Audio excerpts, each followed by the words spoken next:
Hello and good afternoon to all district dignitaries, fellow Toastmasters, and esteemed guests.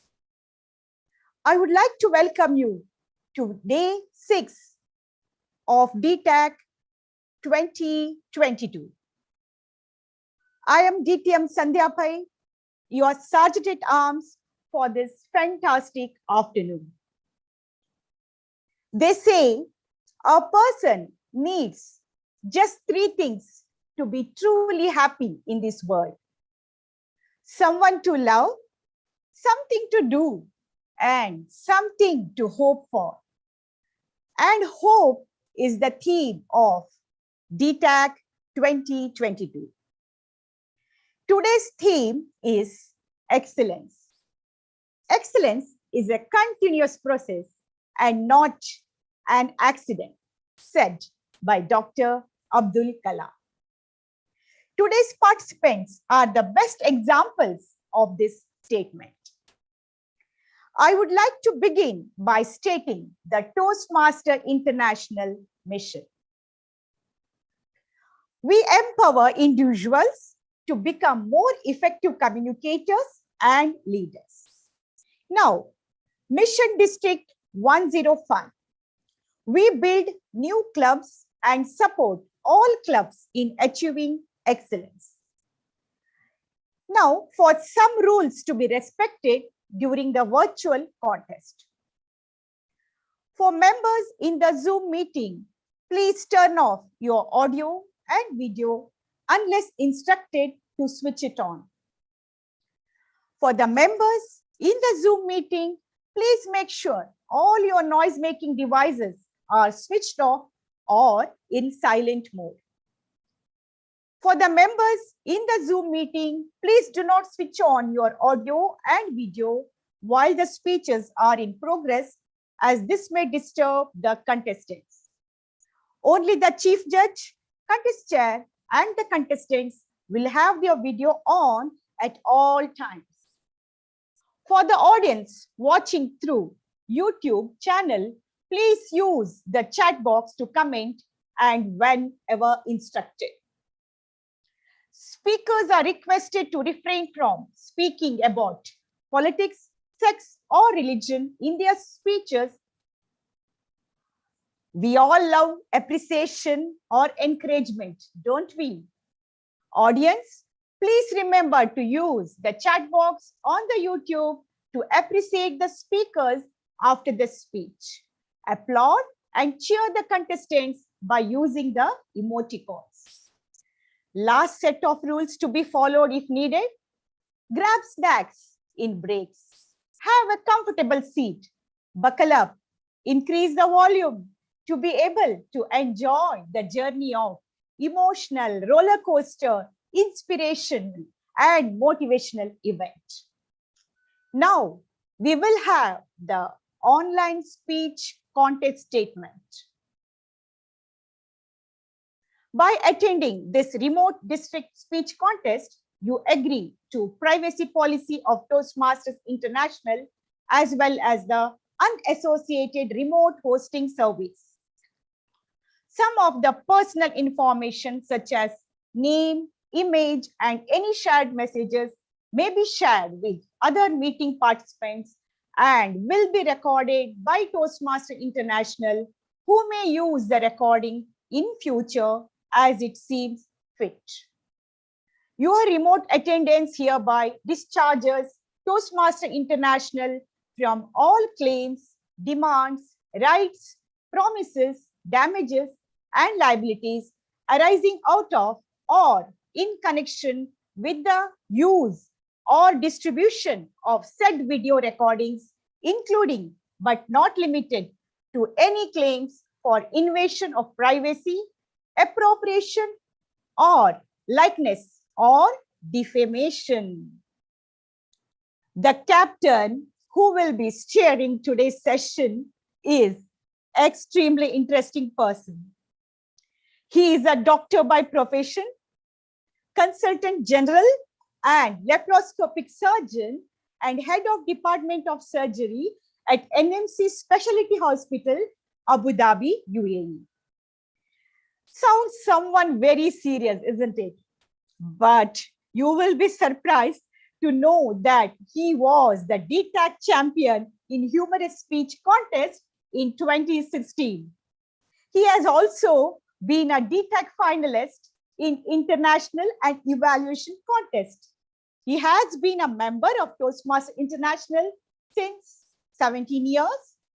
His motto is slow and steady wins the race. He completed his DTM after 14 years. He loves traveling, photoshopping everyone's photos, and public speaking. When I asked him why he joined Toastmasters, he said he wanted to learn how to stop speaking after 7.5 minutes. His first icebreaker 17 years ago was for 21 minutes. When he repeated it after his DTM, he took 15 minutes. So he feels there is still scope for improvement. By the end of the day, we will know if he has improved or not. Please welcome the witty, humorous, young at heart, master of ceremony, DTM, Dr. Khatrak. Dr. Khatrak, sorry, I cannot pronounce your full name. Can you please say your full name? Am I audible? Yes. Am I sir. audible? Okay. Are you sure you want my full name? Yes, of course. My full name is Marazban Pirosha Dhanjisha Barjoji Rustamji Faramji Kawasji Khatrak. Will you be able to repeat it? Better I don't take risks. Dear audience, what a wonderful name. And here comes our MC. Please join me in welcoming so Dr. Khatrak. You are MC. Thank you, Toastmaster Sandhya. It feels good. Feels really good. On a Saturday morning, when Saturday is the only day off you have in the week, you tell your spouse that you'll be away for the full day. That's the time the first speech begins. There is no green light, no amber, no red, no disqualification. The speech may not have any opening body conclusion, but lots of take-home messages. By the end of the inspirational speech, you will feel that you're the most useless husband, and no father in the world must have neglected their child as much as you have. And then a young, beautiful, charming Toastmaster introduces you, and you feel good, really good. Thank you. Thank you, Toastmaster Sandhya, for the amazing introduction. I like every part of it except for one line, which states young at heart. I've been hearing this for the last couple of years, and it makes you realize that you've grown old. You are really old. The only part of your body still young is your heart. Good afternoon to all, and welcome to the final day of the Hope DTAC 2022. We've had 5 amazing sessions over the last amazing days. And I hope, I won't say I hope, I'm sure the best is yet to come. We'll have an excellent humorous speech contest, which will be followed by an excellent keynote speaker. I am the MC of the last session of DTAC 22, and I hope this is the last DTAC ever. No jokes. I hope and pray that this is the last DTAC we have online.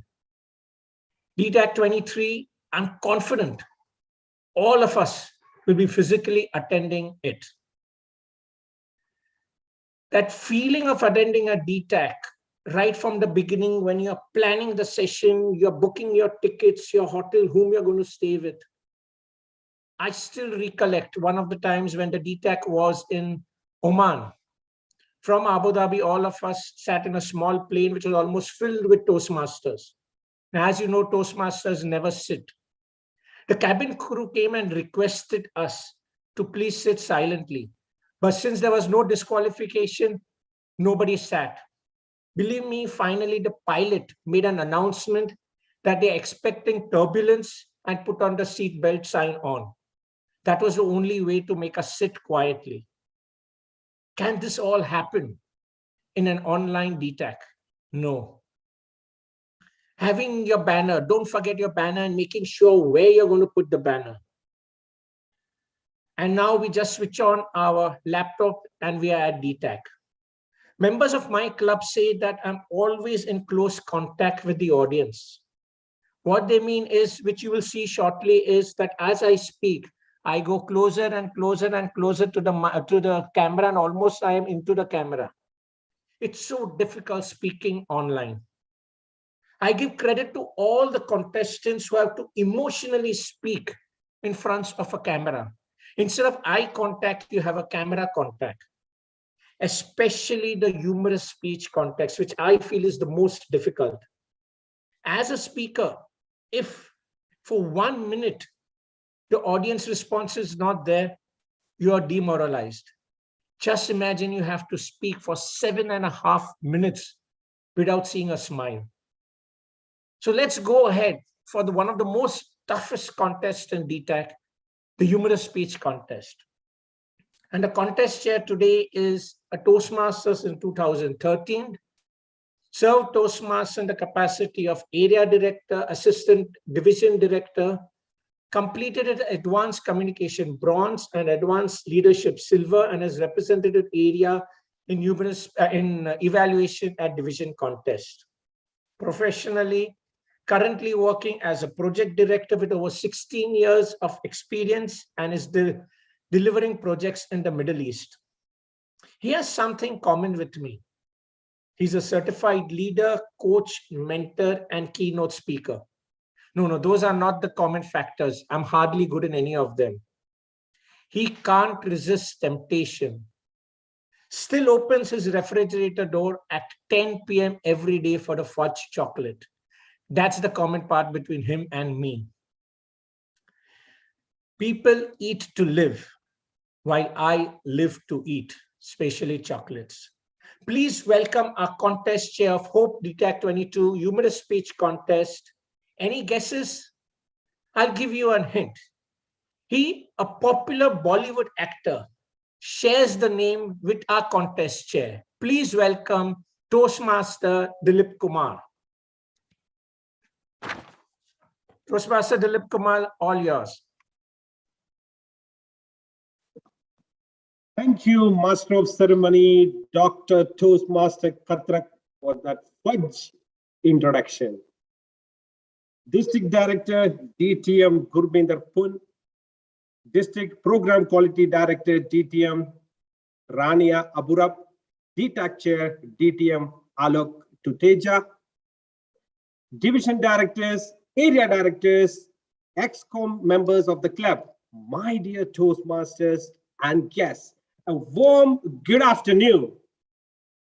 It is my privilege to be your contest chair for the District 105 Humorous Speech Contest Finals. Weird, wonderful, strange, and insane. No way. If you are going to connect between chocolates and weight gain.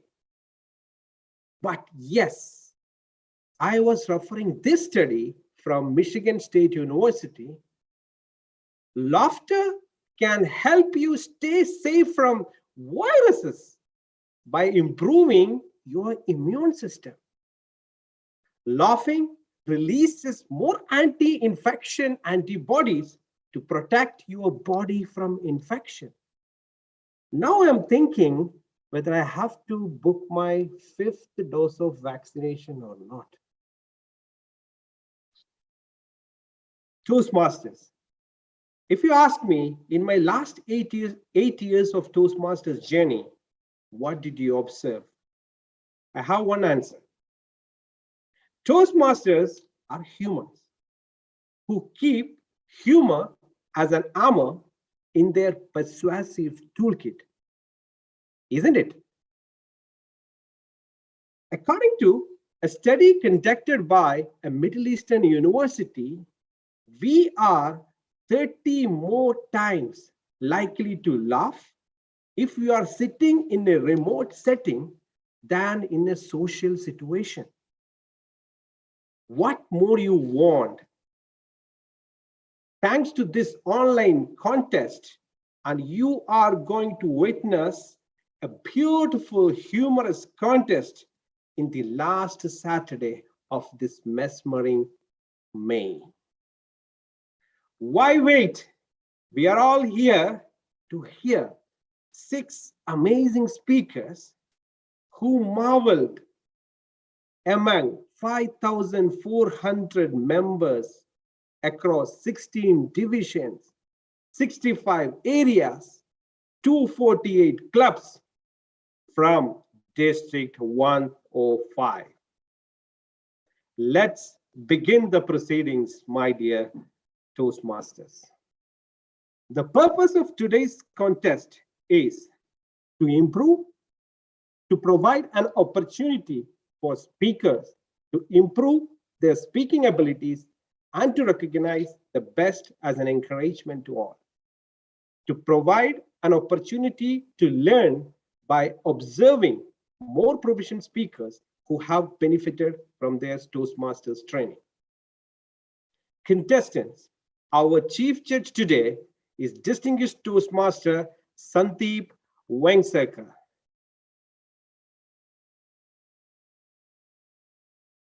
Hi. Hi, distinguished Toastmaster Sandeep Vengsarkar. Good evening. Good evening. Good evening. Please join me thanking all the esteemed judges and our chief judge. Before we commence the contest, please allow me to state the rules for the contest. The contestants have been briefed about the rules and regulations of the contest. The contestants shall have 5 to 7 minutes to deliver their speech. A contestant will be disqualified if the speech is less than 4 minutes 30 seconds or more than 7 minutes 30 seconds. The contestants have been informed of the timing signals. For the benefit of the audience, the timing signal shall be as follows. Green light will be turned on after 5 minutes and will remain on. The amber light will be turned on after 6 minutes and will remain on. The red light will be turned on after 7 minutes and will remain on till the speech is completed. No indication will be given to the contestant if he or she exceeds the time limit. Timing will begin with the contestant's first definite verbal or non-verbal communication with the audience. There will be 1 minute silence after each contestant for the judges to complete their scores. Protests may only be registered by the contestants or judges to either the chief judge, distinguished Toastmaster Sandeep Vengsarkar, or to myself as a contest chair before the contest is adjourned. Now, let us meet our contestants. We have 6 contestants competing today.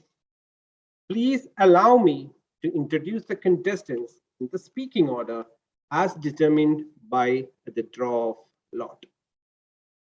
I request all the contestants to unmute and switch their cameras on. I will announce the name of the contestants and they are requested to respond by saying hello as the name is announced. Contestant number 1, Toastmaster Anup Sudevan. Hello. Hello. Contestant number 2, Toastmaster Harish Bilgi. Hello. Hello. Contestant number 3, Toastmaster Praveena Sriram. Hello. Hello. Contestant number 4, Vijay Mudalia. Hello. Hello. Contestant number 5, Toastmaster Hashim Halim. Hello.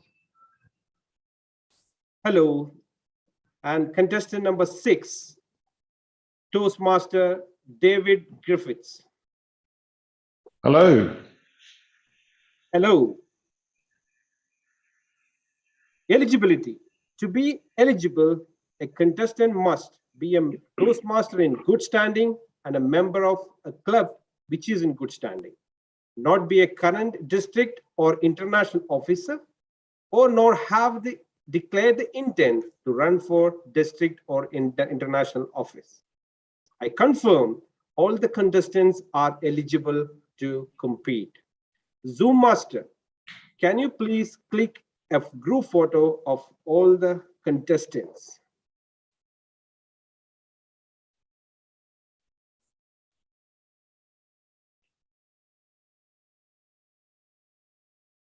Thank you. Audience, you can upload the contestants using the reaction icons or emoticons or the like button on YouTube.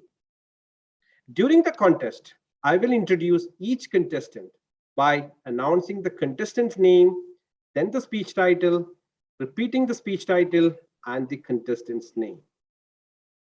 Are there any questions? Zoom Master, are you ready? Timers, role players, are you ready? Contestants, are you ready? Yes. Audience, are you ready? Yes. Let's go to our Chief Judge. Chief Judge DTM Sandeep Vengsarkar. May I seek your permission to begin the contest? Yeah, the judging team is ready. You can start the contest if everyone else is ready. Thank you, Chief Judge. Ladies and gentlemen, it's now time to begin the contest. District 105 Humorous Speech Contest Finals. Our first contestant is contestant number 1, Toastmaster Anup Sudevan. Toastmaster Anup Sudevan, can you see timer 1 and timer 2 at the top of your screen? Yes, I can. Thank you. Is this your speaking position? Yes, it is. To check your audio, can you please repeat after me? Laughter is the best medicine. Laughter is the best medicine. I hereby confirm you are audible and visible. Thank you. Contestant number 1, Toastmaster Anup Sudevan. Marriage, a multi-genre movie. Marriage, a multi-genre movie. Toastmaster Anup Sudevan. Marriage is just like watching a multi-genre movie. The movie begins with a genre, in between, it's another genre, and then in the end, it's a total different genre. Confused? Curious? Let me explain. Contest here, panel of judges, and my dear fellow Toastmasters who are married and who are yet to be married. The first few months of a married life is just like watching a Bollywood movie. There is dancing, there is singing, there is laughter, and there is love, love, and love.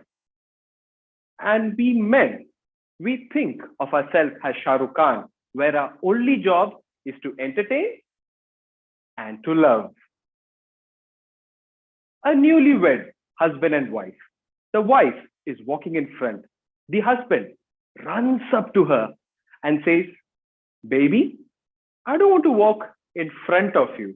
No, I don't want to walk behind you, but I want to walk besides you for the rest of my life."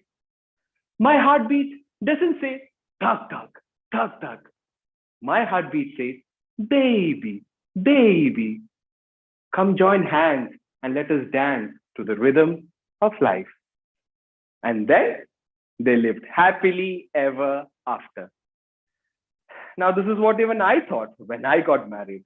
But unfortunately, this doesn't happen in reality. Marriage after 2 years is just like watching a science fiction movie directed by Christopher Nolan. You think that you have understood the movie in the beginning, but it's only in the end that you have realized that you have understood nothing. And to hide your embarrassment when your friends come and ask, "How was the marriage? Oops, how was the movie?"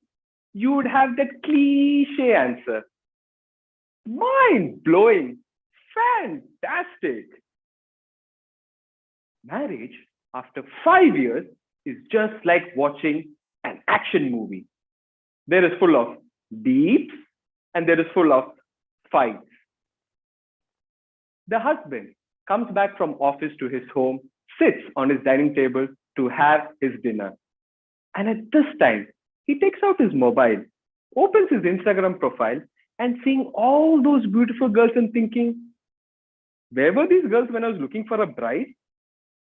And at this exact moment, his wife comes to him and asks, "Baby, how's the food?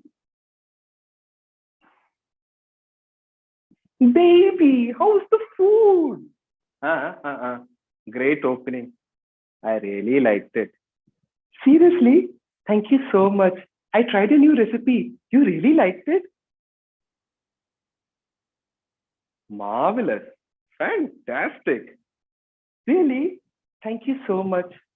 Oh, I forgot to tell you. My mom had called me in the morning. It seems that Papa fell down in the bathroom and broke his leg. Wonderful. Keep it up. What? What did you just say? What did I say, baby? It's really good, delicious. I really like the food. How dare you? Hello, what do you mean by how dare you? First of all, you should give me an Oscar award for eating this horrible food and giving you good feedback. And this is how you treat me. Oh, now you started to lie to me also. You have changed. Seriously, you have changed. And especially after joining the Toastmasters, whenever I ask you for a feedback, the only thing you have to say is, "Good job. I really liked it. Had you put a little more salt, it would have gone to the next level." Which level? And now when I say my father has fallen down and he's broken his leg, you're saying, "Wonderful. Keep it up." Ooh, baby, I'm so sorry. I was under work, stress, pressure. How is he right now? He's fine. Really? Thank God. And baby, who makes a new recipe when their father is in hospital? He's fine. I spoke to the doctor. And you know what the doctor said? That he's so lucky that he only broke his leg for the kind of fall he had. Otherwise, oh my God, I can't even imagine what would have happened to him. Seriously? Just a miss. What? You? Beep, beep, beep, beep. The wife loads the gun, aims at the husband. Bang, bang, bang. Action movie. Marriage after 10 years is just like watching an award-winning movie from a film festival. Now, for those of you who are not familiar with what an award-winning movie is from a film festival, let me explain. The husband wakes up in the morning, goes to his dining hall to see his wife sip a cup of coffee. The husband.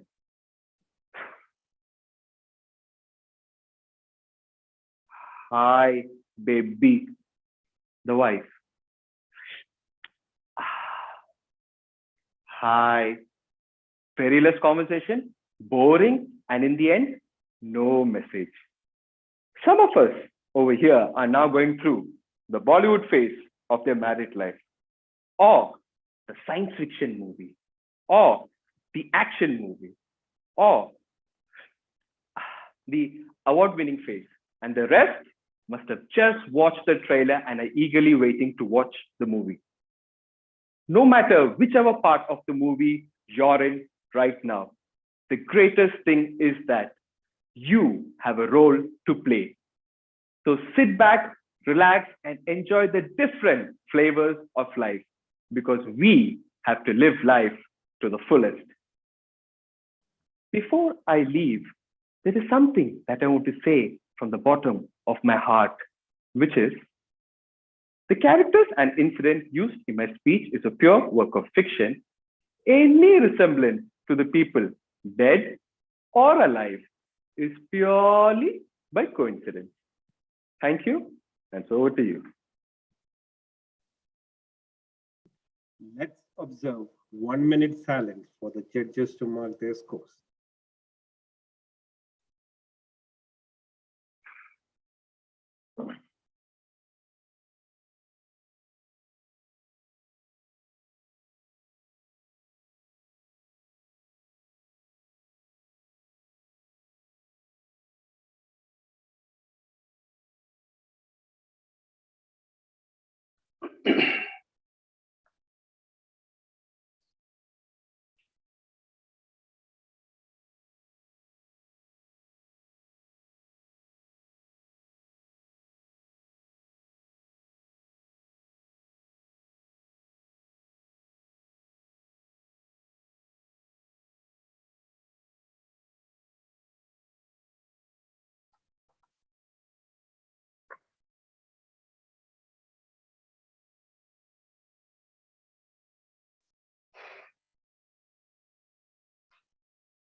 Let's welcome contestant number 2, Toastmaster Harish Bilgi.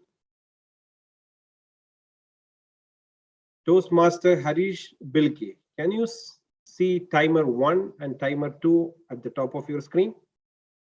I do. Thank you. Is this your speaking position? Yes, very much. For the audio check, please repeat after me. Laughter is the best medicine. Laughter is the best medicine. Thank you. I hereby confirm you are audible and visible. Contestant number 2, Toastmaster Harish Bilgi. P. Enlightenment. P. Enlightenment, Toastmaster Harish Bilgi.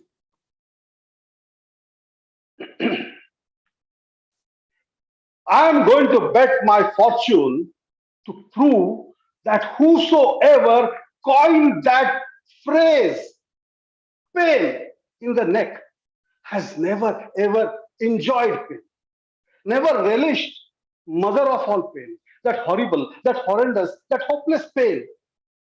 Toothache. Yes, you heard it right, toothache. 15 days back, I was down and out of action because of this excruciating assault on my lower jaw. Oh. These were the only words I could utter then. It was a mysterious kind of pain. It is to come as a pulse. And suddenly it is to flare up, crippling my lower jaw. When it hit me for the first time, I ran to my doctor wife. Pain. She said, hello, come here. Open your mouth. Wide, man, let me see.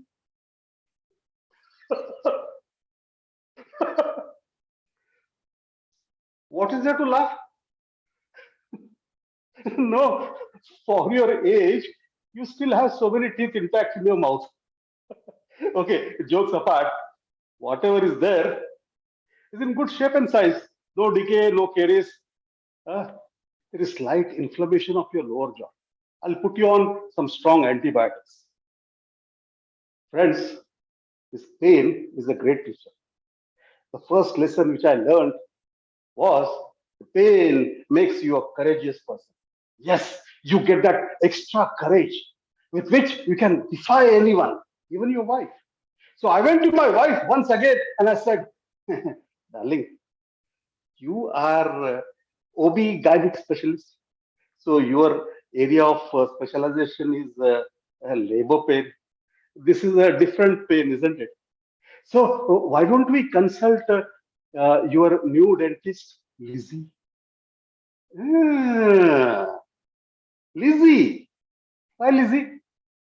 Go to that Baldi Suresh. He's the cinemost dentist we have. Wait, I'll fix up appointment with him. Lesson number 2. Your wife will not allow you to speak to any other beautiful lady, even in such painful ordeal. She spoke to Dr. Suresh, fixed up appointment, came and announced it in front of me. Hello, 9 o'clock morning. After 2 days, get ready. 2 days. Two days. How will I survive 2 days? I can't take it. Hello, drama queen. Nothing is going to happen to you, man. I'll give you some extra painkillers. She was right. Nothing happened. None of the painkillers worked. Those were the 2 horrible days of my life. Or should I say, horrible nights of my life. Lesson number 3. Pain is a nocturnal animal. Moment you're about to doze off, about to hit the pillow, this guy will creep up, manifest, and announce its arrival. Hello, get up, my son. I am pain. It didn't allow me to sleep. Oh, only relief I was getting was by sipping chilled water. Now, friends, tell me, how many times we can sip chilled water, that too at night, with belly filled with water? Every now and then I had to go and download it. I have spent more time on commode than on my cot. But lesson number 4, this pain can make you a creative person. Yes, dear friends, as they say, necessity is mother of all inventions. I was able to invent art of sleeping vertically and could catch up with little bit of sleep. At last, the date with the dentist had dawned. I got up early that day, got ready, and I was about to leave to clinic. Suddenly I heard someone yelling at me. Hello, no Lizzie, Suresh. I said, okay. I went to clinic, sat right in front of doctor's cabin, waiting for my name to be announced, only to find an overzealous, over-courteous, over-friendly guy sitting right next to me, smiling at me. Toothache? I am sitting in a dental clinic opposite dental surgeon, having this unbearable pain in my jaw, and this guy has the audacity to ask me toothache. I said, no, I came here for colonoscopy. Colonoscopy. Joke, a good joke. Huh? You should crack jokes because it eases your pain. He then bent down, took a packet and gave it to me. Keep it. These are free samples of Sensodyne toothpaste. It will help you. I am medical rep. For a moment, I felt pity on this gentleman. I was unnecessarily being rude to this. Suddenly, I saw a nurse coming out, calling my name. I went inside, doctor checked, took X-ray, found out there was some issue with my earlier root canal. I told doctor, if that is the problem, please pluck it out. Let us get rid of the problem in its bud itself. It was plucked. Ah, what a relief, my dear friends. That day I came home like a tiger, toothless tiger. That night I was able to sleep like a log horizontally. Friends, this pain has been a great teacher. It taught me so many things. It made me look inward. It was like going on a spiritual sojourn. Me, myself, and my toothache. For 2.5 days, it didn't allow me to look beyond my nose. It didn't allow me to touch my phone. Yes, dear friends, lesson number 5. If you want to do 100% digital detoxification, then invite pain. It will make you look inward. It will detach you from external attachments. It is a shortcut for enlightenment. That's why I call it as P-enlightenment, painful enlightenment. Contest chair, would you like to get enlightened? Over to you. Let's observe 1 minute silence for the judges to mark their scores.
Let's welcome contestant number 3, Toastmaster Praveena Sriram. Toastmaster Praveena, can you see timer 1 and timer 2 at the top of your screen? Yes, I do. Thank you. Is this your speaking position? Yes, please. To check your audio, please repeat after me. Laughter is the best medicine. Laughter is the best medicine. Thank you. I hereby confirm you are audible and visible. Contestant number 3, Praveena Sriram. Puffed Puri Party. Puffed Puri Party. Toastmaster Praveena Sriram. This is puri. Soft, fluffy, delicious. And this is my puri and how I love it.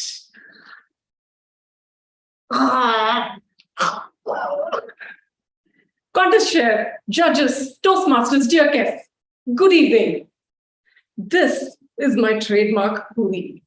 Flat, hard, muscular.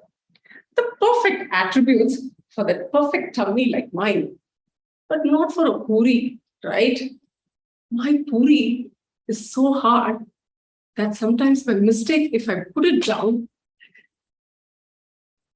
it breaks into pieces. Put it in your mouth, chances are your teeth may break, just like it happened to one of my guests who came to our place for food. He's still in the ICU. Have you seen a diver diving? Graceful, barely a splash of water. My puri making is something similar to that. My puri goes and settles at the bottom of the pot of oil. After that, it's a sheer survival at stake for my puri. My puri goes, someone I'm going breathless. It's like I had to pull it from the bottom of the pot of oil. I wait there with frayed nerves, waiting for the puri to come up, flat, lifeless, like a rag dog. I've had it, folks. I'm not going to make puri anymore. No more puris at my house. But what to do? My children want puri. So I went to an Indian restaurant, ordered puris. The puri came. My son, Amma, are there different types of puris, Amma? This looks so different. Will it be nice like your puri? Kanna, obviously not Kanna, but it's okay. Adjust and eat. Okay, Amma, I will adjust. Amma, this puri is so nice, so soft. Amma, my jaws are not aching, Amma. Amma, henceforth, can you make this kind of puris for me? If only I knew how to make these puris. Once, we Toastmasters went to our club president, Toastmaster Farzana's house for dinner. Being a good host that she is, what do you expect her to serve? Puri. And there was our VP, ever hyperactive, enthusiastic Kamini, who was busy rolling out flat and round circular puris. Big deal, as if I can't do it. But with this, I use this katori to make the circular puris that is so much in demand. And you know what? When Kamini took that puri dough and put it inside the pot of oil, the puri immediately flopped out. It's like as if the puri is as scared of Kamini as we all are. And there was Farzana just giving it out. Kamini drops it in and Farzana skims it out. It was like a perfect ballet at play. And there was my head playing rock and roll. Praveena, shame on you. You can't make one such puri, leave alone 50. I had to let my guard down. And when I shared my dirty secret with these people, they were actually happy. Because once a mentor, always a mentor, right? I was bombarded left, right, and center with all their tips and tricks. Praveena, when making dough, adding water, ensure that it is neither too hard nor too soft. Praveena, while rolling out the dough, ensure that it is neither too thick nor too thin. Guys, scientific calculation is easier. There is either a right or a wrong. Nothing ambiguous in between.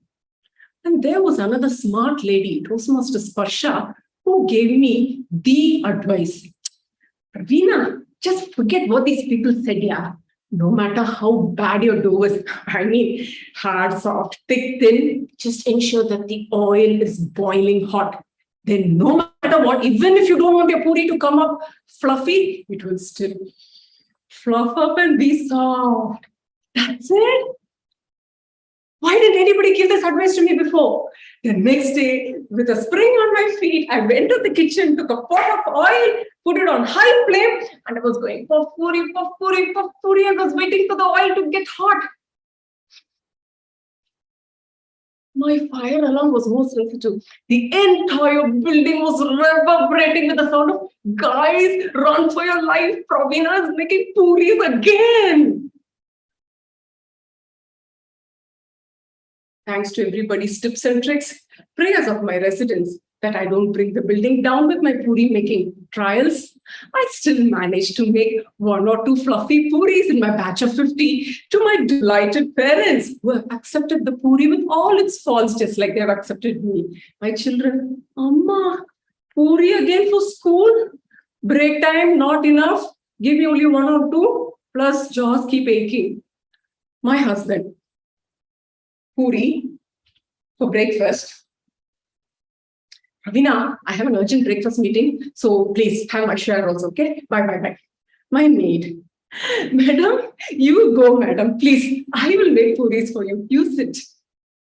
My mother-in-law, you call this puri? Eh? This is oil hardwood. So what if my puri making is not good for human consumption? You know what? It is perfect commercial value, profitable business. You know why? Eat my puri, free tooth extraction. You want bodybuilding, good muscles? My puri can be used as weights. Discuss throwing, anyone. But beware of window panes getting broken. Don't say I didn't warn you. Last but not the least, Indian government has decided to use my puri as their missile system. Testing is in process. Once patent is done, Ravina's defense system for the Indian government. And mothers, please note, if your children are not eating vegetables, threaten vegetable or Ravina's Puri. Results immediate. Still mocking at me, folks? Wait to see the release of Puffed Puri Party, an inspirational story by Pravina Sriram. And let's see who has the last laugh. Contest chair. Let's observe 1 minute silence for the judges to mark their scores.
Let's welcome contestant number 4, Vijay Mudalia.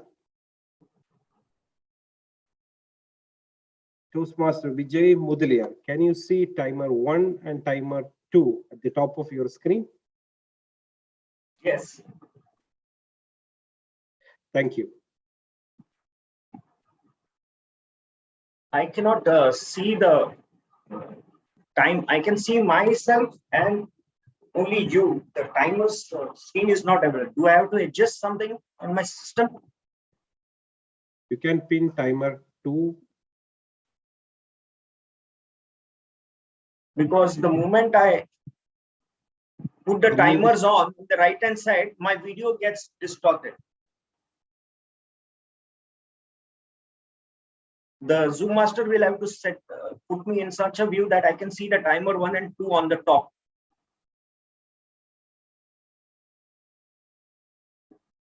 Are you in the speaker mode? Huh? Hello? Are you in the speaker mode? Yes. Okay, so you Am I can't see audible timer 2. and visible?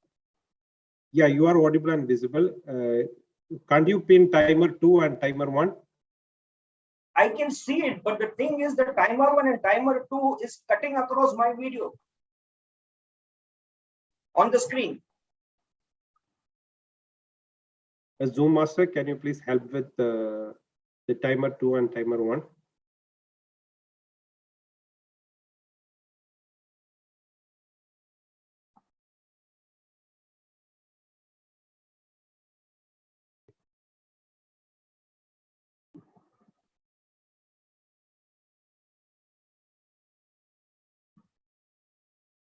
Yes, now I've adjusted. I think now the timer is on the top and I can see my complete video. Thank you. Is this your speaking position? Yes. Thank you. To check your audio, please repeat after me. Laughter is the best medicine. Laughter is the best medicine. Thank you. I hereby confirm you are audible and visible. Contestant number 4, Toastmaster Vijay Mudalia. Fair and lovely. Fair and lovely, Toastmaster Vijay Mudalia. Whenever I ask, mirror, mirror on the wall, who is the fairest and loveliest of them all? The mirror says, Cinderella. First runner-up, Snow White. Second runner-up, And the winner is Vijay Mudaliar.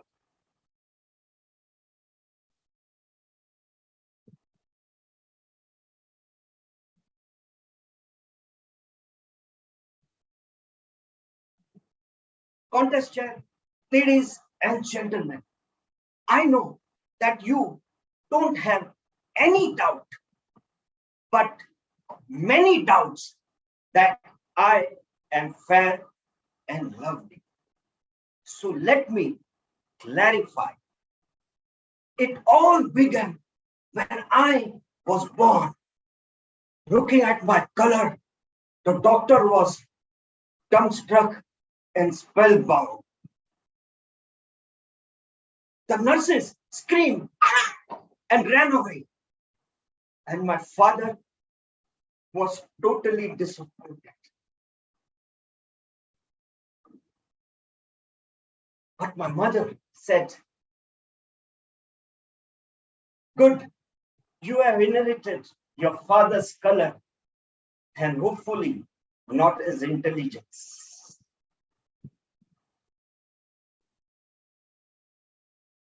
When I was an infant, one day my mother lost me in the house because there was no light and it was total darkness.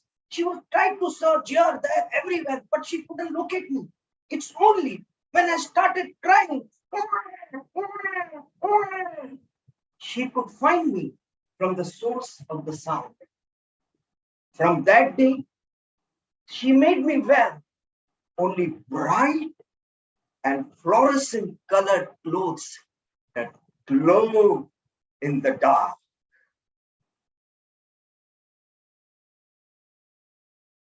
When I was a toddler, I was so fat that my mother could not apply a black beauty spot on my cheeks. And that was the only desire that I could not fulfill of hers till the end. When I started going to school, my mother used to keep a candle and a matchstick in my school bag because I was IAS, invisible after sunset. She advised me, if you return after sunset, darling, please light this candle. I asked her, why, mommy? She said, so that others can see you on the roof. Later on in life, I realized the wisdom of my mother's intelligence because she believed in lighting a candle than cursing the darkness. In school, I never stood in front of a blackboard because I would get lost easily in the background. And I am sure that I am the reason why the whiteboard was invented. Being fair and lovely, I faced many challenges in life. And one of the challenges was getting married. I took 25 color photographs of mine, but all looked black and white. So I asked the photographer to do some photoshopping and make my photograph from unacceptable to irresistible. And he did an amazing job, so much so that when I saw my own photograph, even I wanted to meet myself. And when the girls saw my photograph, they were desperate to meet me. And when they met me, they wanted to forget the nightmare.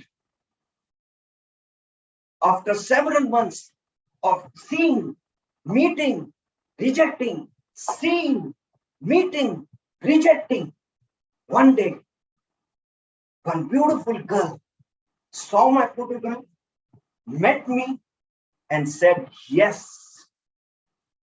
I was so happy that I started to do lungi dance, lungi dance, lungi dance, lungi dance, lungi dance, lungi dance. But I stopped because I had a doubt whether she is blind So I tested her for color blindness and she was all right. So I asked her, dear, tell me the truth. What did you see in me? She said, I saw something, but I forgot what it is. And before she could remember what it is, I got her married to her. My marriage was like that of the beauty and the beast. In Beauty and the Beast, in the end, the beauty kisses the beast and the beast turns into a handsome prince. But in my story, the beauty refused to kiss the beast and said, I love the beast. I don't want a handsome prince. A few months back, I visited a place where there were many fair and beautiful people like me. And I bought a cream. I applied it first day, nothing happened. Second day, nothing happened. Third day, fourth day, fifth day, nothing happened. And on the sixth day, something happened. The cream got cold. I was feeling sad and disappointed. My daughter came up to me and said, Daddy, what happened? I said, I'm feeling cheated. She said, Daddy, you are the most loveliest person in my life. So what? You are not fair. Ladies and gentlemen, be the most loveliest person in everyone's life. And it doesn't matter whether you are fair or not. Contestant. Let's observe 1 minute silence for the judges to mark their scores.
Let's welcome contestant number 5, Toastmaster Hashim Halim.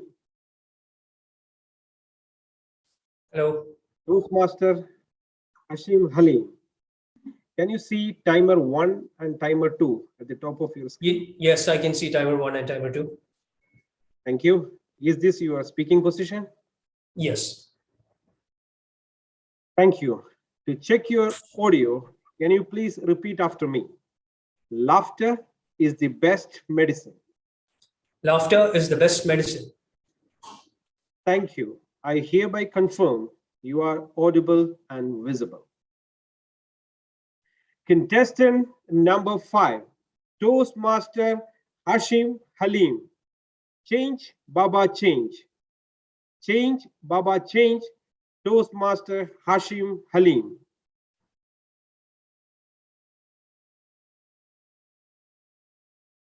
Change the way you look at things, and the thing you are looking at will change, said the great author Wayne Dyer. Now, how many ever times I changed the way that I look at my credit card bill, the available balance is still zero. I think at the time of Wayne Dyer, there were no credit cards. Respected contest master, esteemed judges, and dear friends, change is the world's constant thing. And there are many things in your life which will inspire you, or rather force you to make a change. Now, one such thing in my life was a festival we had in our home. You've heard of fireworks for National Day, Republic Day, New Year's Day. In my house, we used to have fireworks for Report Card Day, on the day I got my report card. Now, first, let me explain something. In many subjects, I am a PhD, passed with high difficulty. It's not my fault. You see, I think my teachers were from China or Russia because all my marks were in red. And when my parents saw red, I was dead. When they saw my report card, they would transform into the world's greatest ping pong players. Of course, I was the ball. Their smashing was so accurate. They could go to the Olympics and get gold medal for India. For 15 minutes, I would be, ooh, my vocal variety improved tremendously. If there was an counter, they would have resigned from Toastmasters that day. I used to be very fair as a kid. This is not my skin color. These are the bruises.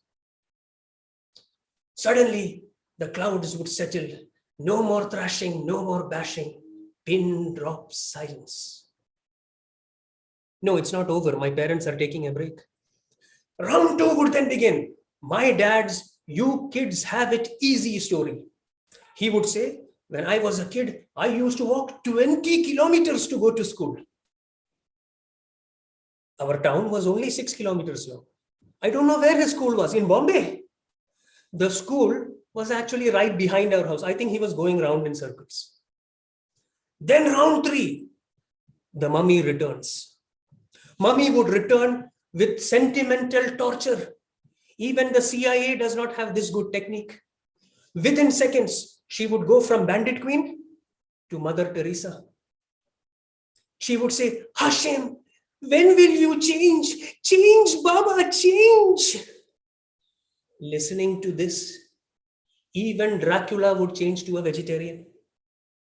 I changed, ladies and gentlemen. At the next exam, I changed my seat. I sat next to the smartest kid in class and I copied everything. My performance was better than a Xerox machine. I copied every single line except his name. When he missed a question, I whacked his head and said, "Write that, I need the marks." And finally, when the results came, I got 1 mark more than him. He made a spelling mistake, which I corrected in my copy. See, friends, the success mantra works. Change, Baba, change. Now, another time when I was inspired to change was when I joined college. Not because I was smarter or more mature. There were many beautiful girls and I wanted to impress them. The first thing boys do to change is we join the gym. Immediate transformation. Within 2 days, you walk like this, as if somebody stuffed green chili up your armpits. It's like when you signed the form, the Salman Khan inside you came out. Apparently, he's in all of us. Armed with these new changes, I approached the most beautiful girl in my class who looked like Aishwarya Rai.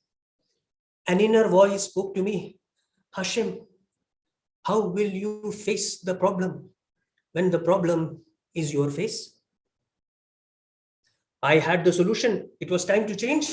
Yes, Fair and Lovely fairness cream. I still use it. 3 coats of that and my muscles all puffed up. I approached her and I looked into her eyes and I froze like an iceberg. I froze so hard, I think the Titanic hit me and sank. It was the longest pause in history, worthy of World Championship speech. In fact, no silent movie was silent for this long. Finally, when I spoke, I forgot her name. Forget her name. I forgot my name.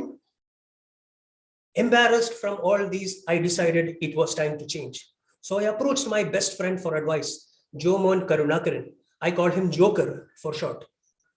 He looked at that girl's picture and he looked at me and said, "Hashim, you and her, she looks like butterfly on flower. You look like buffalo in river. How? Friends, it was time to change. and I changed.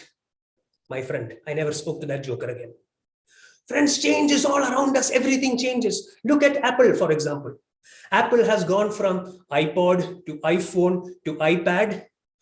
For iPod, iPhone, and iPad, I paid so much. Now the only Apple product I can afford is apple juice.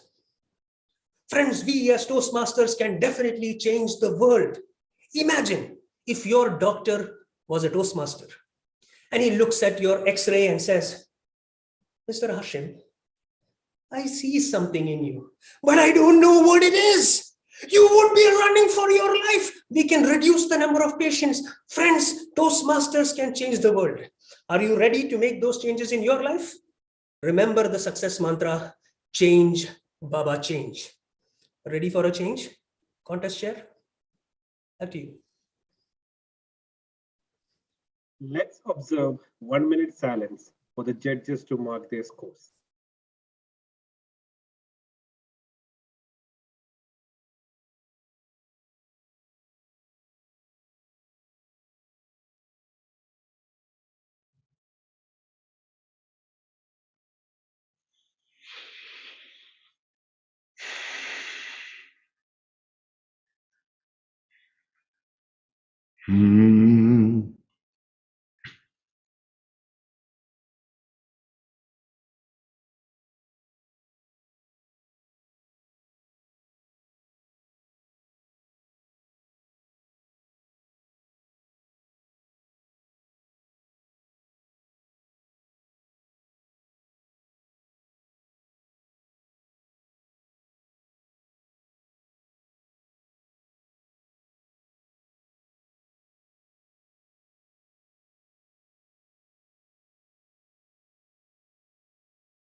Let's welcome contestant number 6, David Griffiths. Toastmaster David Griffiths, can you see timer 1 and timer 2 at the top of your screen? Yes, I can. Thank you. Is this your speaking position? Yes, sir. Thank you. To check your audio, please repeat after me. Laughter is the best medicine. Laughter is the best medicine. Thank you. I hereby confirm you are audible and visible. Contestant number 6, Toastmaster David Griffiths. My coffee machine is trying to kill me. My coffee machine is trying to kill me. Toastmaster David Griffiths.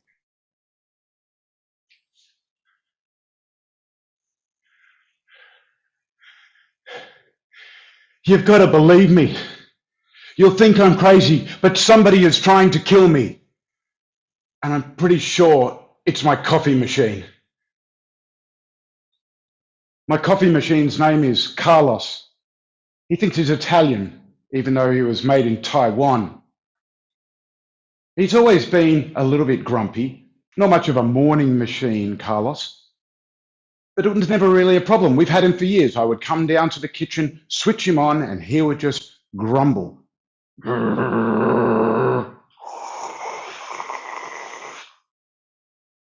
Café, senor.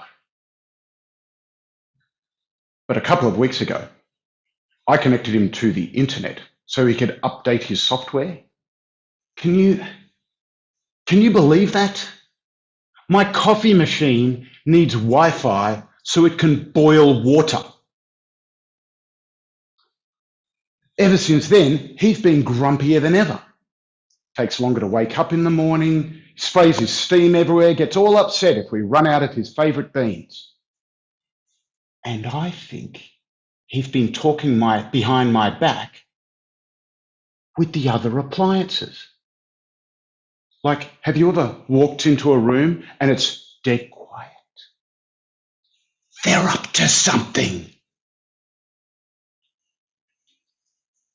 Ever since I said the Costa cappuccino had better foam, it's been nothing but problems with all of them. Now take Wendy, for example. Wendy's our washing machine. Wendy used to be chirpy and helpful, used to play a little song when she was switched on and sing when she had finished the washing. Come in and get your clean clothes. But now she started to leave the wash a little bit smelly. All my shirts have turned purple.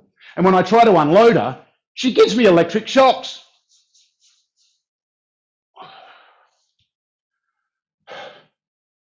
But it's not just my appliances. I went over to visit my friend's house. They have one of those little automatic vacuum cleaners that goes around the house by itself. Now, normally he's shy, stays over in his corner and waits to be given a job. When I showed up, he started racing around the floor, trying to hit my feet. When he heard me coming down the stairs, he raced across the room, tripped me up. I cracked my head open.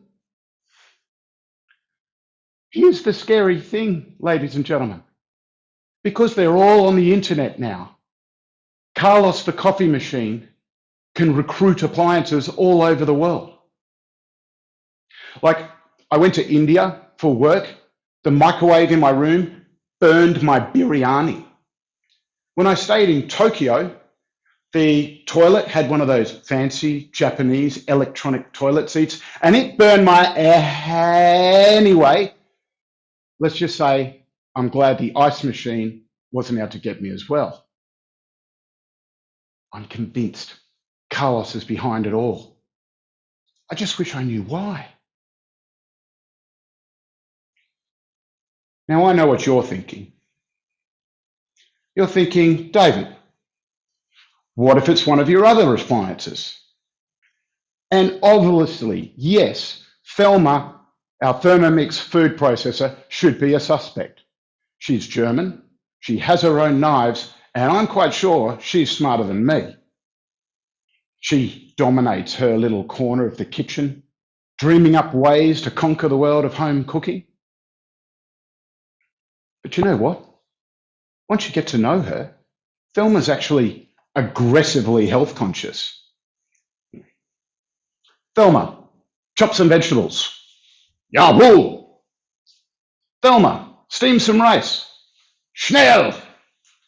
Thelma, how about some of your chocolate mousse? Nein, fatty. Not fat. Wendy shrunk my pants. No, I think if Thelma wanted to do me in, she'd have sliced and diced me long before now. And could an evil robot really make such good hummus? Somebody's got it in for me, and I know it's not my dishwasher. He's a complete idiot. He just sits under his bench all day, drooling on the floor. No idea why my wife calls him David. It's got to be Carlos. I mean, what other appliances are connected to the internet? Although, Tony, my electric toothbrush, has Bluetooth. Tony's been pretty upset with me too, ever since that day I ate 2 whole packets of chocolate cookies. He lost so many brush heads. Tony, what are you doing? Tony, it was you.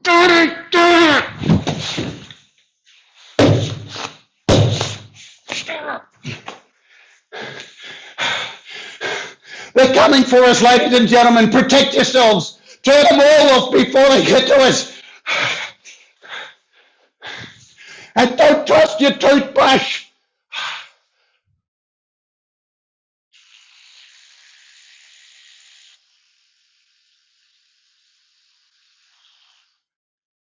Mr. Contest Chair.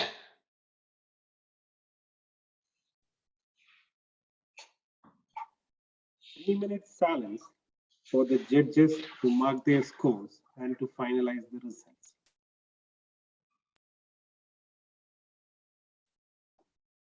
During this time, the participation certificate for the contestants will also be displayed on the screen.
Ladies and gentlemen, let us first give a huge round of applause. Toastmaster Dilip, can you please hold for a minute more? I am just waiting for some of the results from the judges.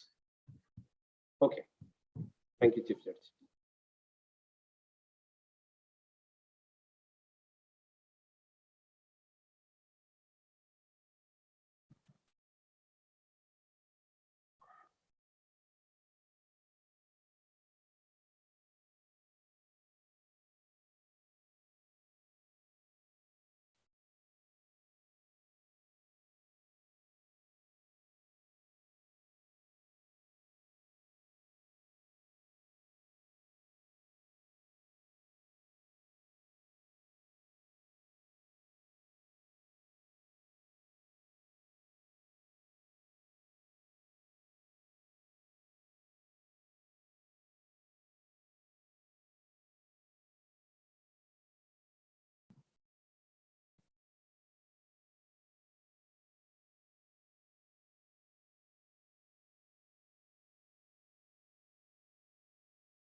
You can continue, Toastmaster Dilip. Thank you, Chief Judge. Ladies and gentlemen, let us first give a huge round of applause to our magnificent 6 contestants. Use your reaction icons, emoticons, comments, and the like buttons as you wish.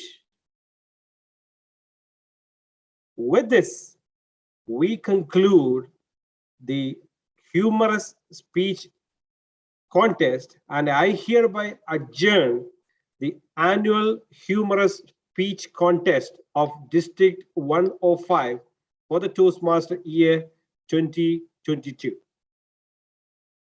For the further proceedings, I will be handing over this screen to our vibrant MC, the DTAC 2016 champion, a doctor by profession, dynamic, distinguished Toastmaster Kathrik.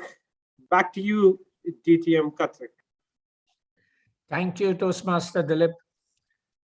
Wow, what a contest. Hats off to all the contestants. It did not feel like it was a virtual contest at all. I told you all, I'd warned you all that this is going to be the best contest of this DTAC. Now we'll have a short break, during which time the tally counters and the chief judge will be adding up the future of the contestants. During this period, you have an opportunity to have a wide variety of food stuff like tea, coffee, juices, ice creams, Toastmaster Dilip's chocolates, sandwiches, whatever you want. In short and simple, whatever is next to you. Enjoy this break and see you soon as the results are ready. Best of luck to all the contestants. See you all soon. Thank you.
Good afternoon once again to all.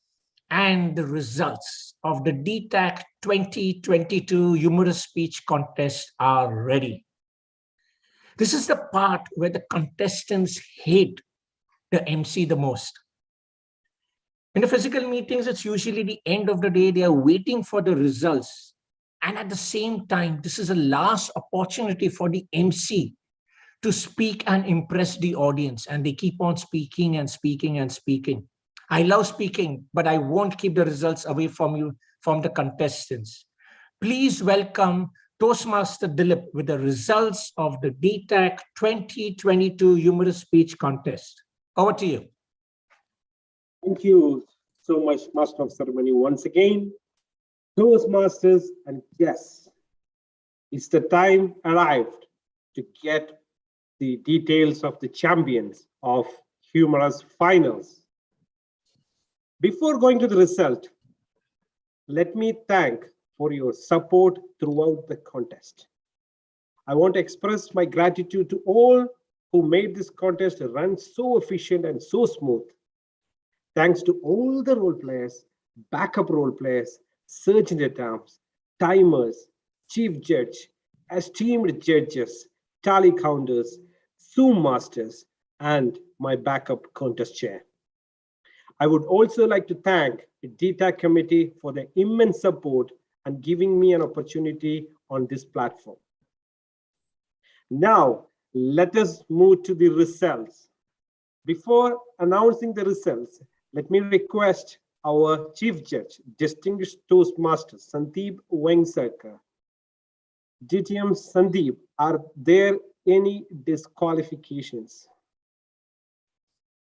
Happy to announce that there have been no disqualifications for time in this contest.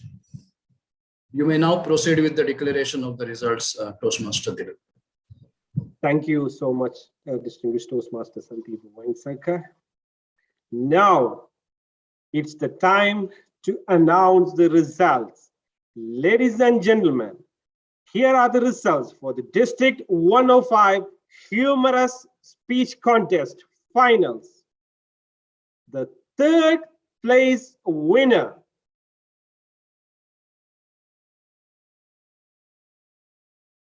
is Toastmaster Praveena Sriram.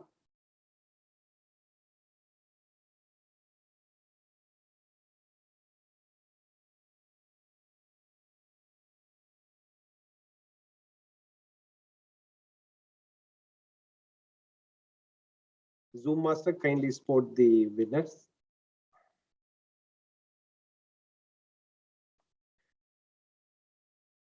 The second place winner is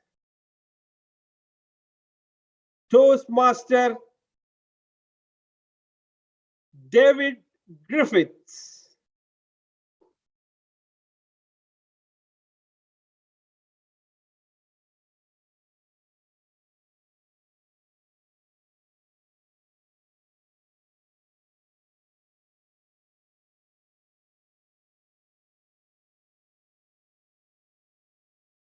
And now, the champion, the first place winner, District 105 Humorous Speech Contest Finals for the year 2021-2022 is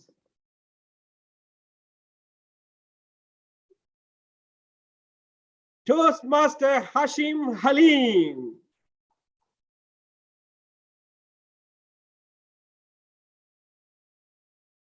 Congratulations to all the contests and the winners in special.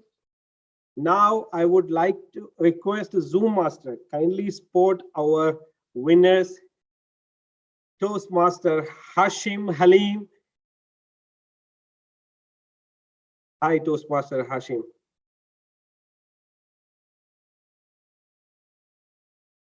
Toastmaster Hashim, just to tell us Thank you. the name your parent Toastmasters Club and how long you have been a Toastmaster. All right, I'm representing for the Humorous Speech Contest the UAE Advanced Toastmasters Club from And I've been a Toastmaster for almost 8 years now. Thank you. And what change you advise our budding Toastmasters? Keep attending meetings and trying speeches, because nothing works better than stage time. Thank you, Toastmaster Hashim. Our second place winner, Toastmaster David Griffiths. Toastmaster David, can you please name your parent Toastmasters Club and how long you have been a Toastmasters? I'm representing today DIC 2 Toastmasters in Division F. And what year was it? 16 years a Toastmaster now. Okay. And do you have any advice to the budding Toastmasters to carry anything along with us other than try humor. If you think you can't speak, then go to Toastmasters. If you think you can't speak funny, go to Toastmasters and try to speak funny. You'll get better at it, I guarantee it. That's interesting. Thank you, Toastmaster David Griffiths. Our third place winner, Toastmaster Pravina Sriram. Can you please share your parent club name and how long you have been in Toastmasters? I'm a proud member of Morrison Muscat Toastmasters Club. To all my members there, I love you all so much. Whatever has happened now is all because of my members, my club members. Thank you so very much. And I will definitely recommend Toastmasters, especially for ladies. It's really a game changer. And I've been at Toastmasters for 8 years now. Thank you, Toastmaster Pravina. Are you ready to share the recipe for the puffed puri?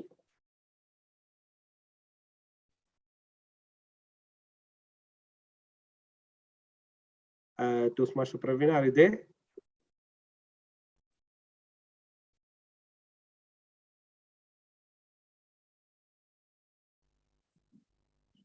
Sorry, my internet connection is slightly unstable. Can you just, yeah. Are you ready? Was unstable. Yes, I'm back. Yeah, you are audible now. What I was asking, are you able to share your puffed puri recipe with us? On one condition, you should all come home and eat it first. Then I will share it with you all. And you must say you like it. Okay, thank you so much. I would like to request our Zoom master take a group photo, our champions. Toastmaster Hashim Halim, Toastmaster David Griffiths, and Toastmaster Pravina Srirams. Thank you so much. Congratulations to all. And now I would like to hand over the screen back to our vibrant MC, Distinguished Toastmaster Katrak. Thank you, Toastmaster Dilip. You've done an amazing job as a contest chair. Congratulations to all the winners. This is an advantage of having a virtual meeting. You get your results within 10 to 15 minutes.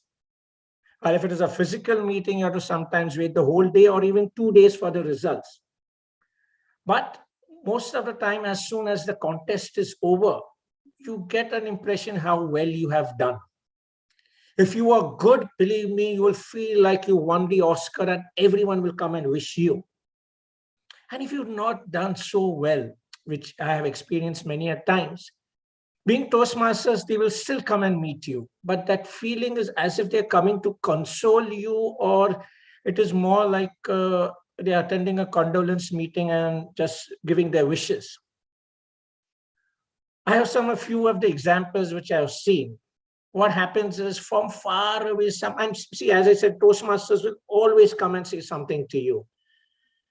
Some of them will from far away say, there'll be no expression on the face, but they will say, okay, well done.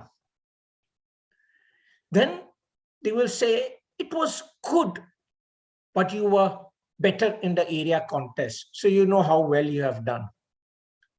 Then someone will come and say, that part which you spoke about your mother-in-law and your wife, that part did not click. Otherwise, it was good. What will be your feeling when you realize your whole speech was only on your mother-in-law and your wife? You know your result. Then someone will come and say that part in the hospital, it was so funny. It was so funny. Just because you work in a hospital doesn't mean that every joke on hospital was spoken by you. That was not given by me. That was given by another contestant. So this person has even not heard your speech. And then someone will come and say, well done, but I'm sure you will win next year. So it is a guarantee you're not winning this year. So let's hope that next year, all of us meet for a DTAC, which takes place physically. Now, DTAC is not all about speaking contests and all. Apart from that, we have amazing keynote speakers who inspire us and motivate us, many a times change our future. Today among us, we have Mr. Abdul Muttalib, who's also known as Talib Hashim. Born and raised in Dubai, Mr. Talib was a shy introvert employee who enjoyed his privacy and had little social skills. He was thrown into the deep end when he founded his consultancy firm and since then works with youth, business leaders, and employees. He now jumps to any opportunity to speak, write, and teach. He's a martial arts enthusiast and loves reading books on personal development. He believes his calling to empower people in the region to achieve their potential. Please welcome our keynote speaker, Mr. Talib Hashim. Over to you, Mr. Talib.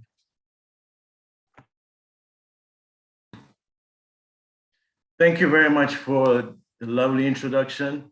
Ladies and gentlemen, it's a pleasure to be here with you and spending this afternoon with you all, a group of inspiring people. Congratulations to the winners and congratulations to all the participants of this Toastmasters annual conference. Now, if I may, I'd like to share slides. Let me see how.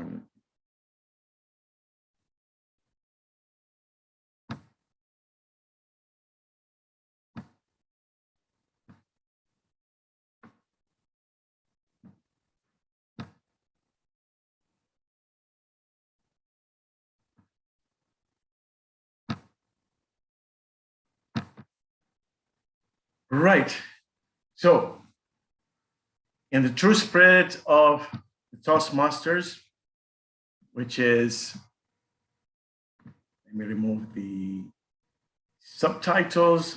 Right. Okay. In the true spirit of the Toastmasters, which is all about speaking your mind, sharing your message, and doing it in style, from what I have known, and that has been popular from the Toastmasters.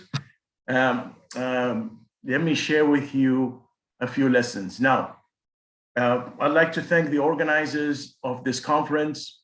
It's a pleasure to be here.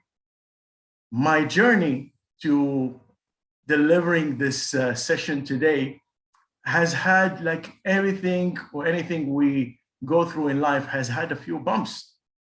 The last 2 days, I was prepared. I said, great, I'm looking forward to this session. My wife is traveling to Bali. Great, I can handle this.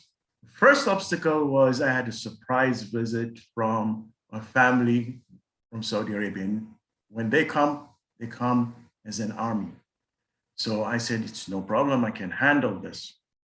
So here I am sitting in the guest room, as you can see, hoping that nobody barge into this room during the session that we have with you, and hoping to deliver this session in the most smoothest way possible. So my title is about self-excellence and reaching your potential. And I wanted to share with you and the audience the lessons that I've learned throughout my life, whether it was my previous life of being an employee and a job seeker, or the current one, which is being an entrepreneur who is a student to the game itself. So a quick introduction about me. First, that's the full version of my name. Everyone calls me or knows me as Talib Hashim. I'm the managing director of TBH Advisory. I'm born, raised, educated in Dubai, in the United Arab Emirates. I went into schoolings. My education was in one of the many government schools that are popular here in the UAE. My first language is Arabic, second language English, third language Swahili. And because of my East African ethnicity, which comes from my mother's side, and I'm a true product of the UAE. Now, in the past 15 years, I've been a specialist in employment and development of talent. This has been the work that I've dedicated myself towards. And the way that I've been doing it has been through my company of TBH Advisory. As well, it has been through the platform that we launched called Sadara, which means in Arabic, to be at the forefront. So what we are trying to solve, or what I've dedicated myself to solve, is solving the dilemma of unemployment of youth in the Middle East and Arab region.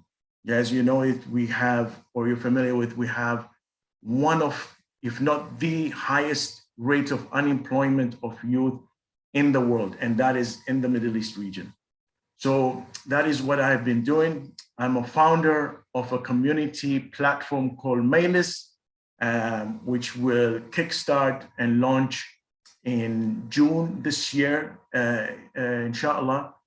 But in terms of what keeps me busy and what I've been doing, I'm an entrepreneur, and I found my knack for entrepreneurship 15 years ago after leaving a job, a comfy job, and a well-paying job in the private sector. But I'm also a very big advocate of entrepreneurship, whether it is entrepreneurship of youth, or even reintegrating senior citizens into the market. I'm also a specialist in workplace culture integration. I work with private sector companies or investors who are looking to understand the mindset of people in the Gulf region and to make it work for the best of their business and the relationship. And we also help companies in market access and development. So that is a little bit, that is a snapshot of my last 15 years. Here's some pictures of the work that I've been doing the past 15 years. As you can see, I was also an associate partner with Aon, so I speak in forum and conferences. I'm called by companies to run strategy workshops to help them align, identify their goals and align and rally everyone around them. I'm a panelist and a chairperson in a number of conferences. I always make it a point to speak to youth and young people, whether it's in school or universities. And as I said, the bread and butter and the work that has been I have been doing for so long has been helping young people like the people we have in this picture find jobs. So this is an open day which we organize for young Emirati and GCC national job seekers who are looking for jobs. So that is what I have been doing. Now, before we move forward, we live in a social media dictates a lot of what we do, and I keep being reminded to share my socials. So please do follow me or check out the work that I do through the socials you see here on the screen. My Instagram, Twitter, YouTube, my YouTube channel, and my LinkedIn. And please don't be shocked or surprised by my YouTube channel. I don't have a 10,000 followers or 2,000 followers. It is just a modest attempt so far. So hopefully we'll be able to connect with you through YouTube and through the messages I share there. Now, let's talk a little bit about the title of this session. or the topic that I've chosen, self-excellence. And when I look at self-excellence and what does it mean, I thought about it, I read up a little bit about it, and I found this self-excellence is an amazing and a noble pursuit to have for yourself. Because what self-excellence is, it's about finding your calling and embarking on that journey of finding your calling or your purpose that will drive whether it is your journey or your life journey. Self-excellence is about dedicating time to helping others, people who are focused and bogged down on helping themselves and self-gratification are not really on their journey towards self-excellence. People who dedicate time to also help others on their journey of self-excellence. The other thing is adapting excellence in everything you commit. You probably are familiar with people who have a certain standard of commitment in everything they do, not only in work, but in their relationships, in sports, even during recreation. They just want to be the best in everything that they do. These are people who strive for excellence, everything they commit to. So that is an integral in the journey of self-excellence. And then working towards becoming the best version of yourself. I was asked in an interview, what is the worst thing that you hate, in life? What are the two worst things that you hate in life? And I mentioned two things. One, selfishness and greed, and you could put corruption in there. But that is something that really makes my blood boil. And the second is mediocrity. People who settle for nothing less than their best. So mediocrity is really, and I find it is a wasted opportunity to becoming the best version of yourself. Now, how do you achieve self-excellence? It's through life experience. And I mentioned, it made me think of Les Brown, because when I was going through one of the ups and downs, and this was the down part of my life, and it was a challenging time, I read a very inspiring quote from Les Brown, where he talked about, and he says, adversity introduces a man to himself. And I found that to be very profound, because when you will never know who you really are and what you can do if it's not through the adversity and the challenges that you go through. Then making the world a better place is also part of the journey for self-excellence. Actually, for me, when I start my day in my morning, everyone has their routine. Some people start with meditation, some with exercise. Some people start with firefighting or going through the mobile, the social media. I don't recommend that, but that's what people have as routine. One of my routines every day when I wake up in the morning is saying a prayer. And this prayer is linked to a purpose or a purpose statement that I have developed for myself. And I'll share a little bit more about it. Now, part of this prayer, okay, that I say before I start work, before I take my first phone call, is you ask God to give me the strength, the ability, and the patience to make the world a better place. That is a prayer to me. And that prayer, by having that in the back of your head, it is a value that keeps reminding you of what really matters. Now, I said I'm going to share a few lessons and anecdotes from my life. And what I'll do today here is share with you my journey, and at the same time, some of the lessons that I've learned. Let me start with, and very befittingly, with the why. Now, Simon Sinek, who is the world-class author and thought leader who coined the importance of knowing your why before knowing your what and how, said people don't buy what you do, they buy why you do it. And I found people, when I talk to people, they ask me, why are you doing what you're doing? You could take the easy route of having a day job. And with respect to people with day jobs, you can take the easy route of doing something in another field. You know, why do you do what you do? And it's something that I often wondered to myself, you know, 10, 12 years after I started my business and my company. And I remember exactly, it was during one of the tumultuous times the world economy was going through when oil prices went down. It was very difficult for businesses. And I reflected on myself because somebody asked me, why are you doing what you're doing?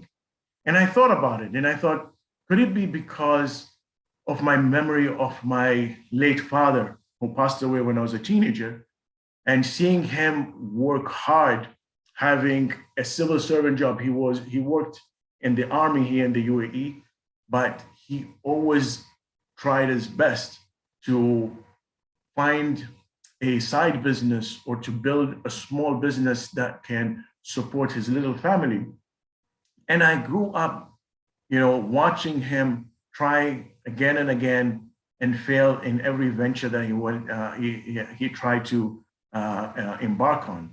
And I still remember the father to son conversations where he would share with me that experience. I was very young in a public school. I had very little knowledge about business. But he would share with me what was his dream and ambition, and why is he embarking on an interior design business? Why is he embarking on import and export of food items or fruit items?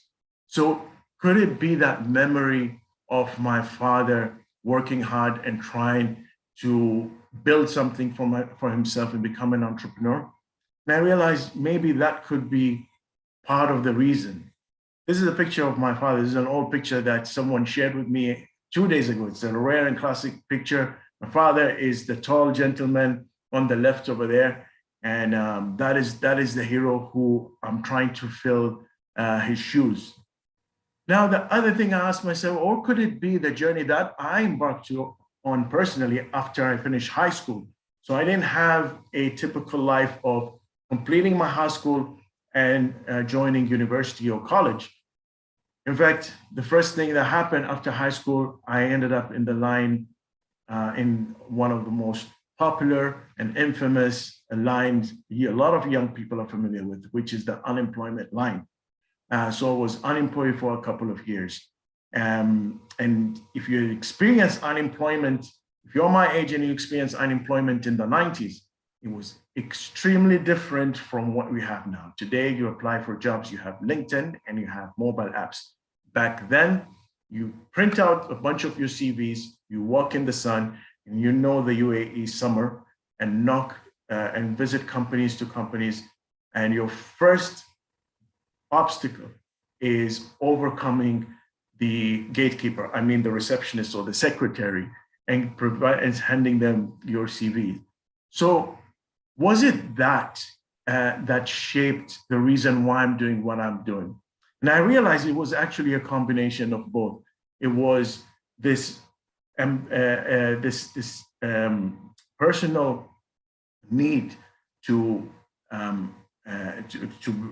complete my father's legacy and really build a business that can sustain not only my family, but have an impact on people's lives as well, and enable other people to do the same thing and strive for their aspiration. It was also this need of helping job seekers and people who are striving to find their dream careers and reaching their potential.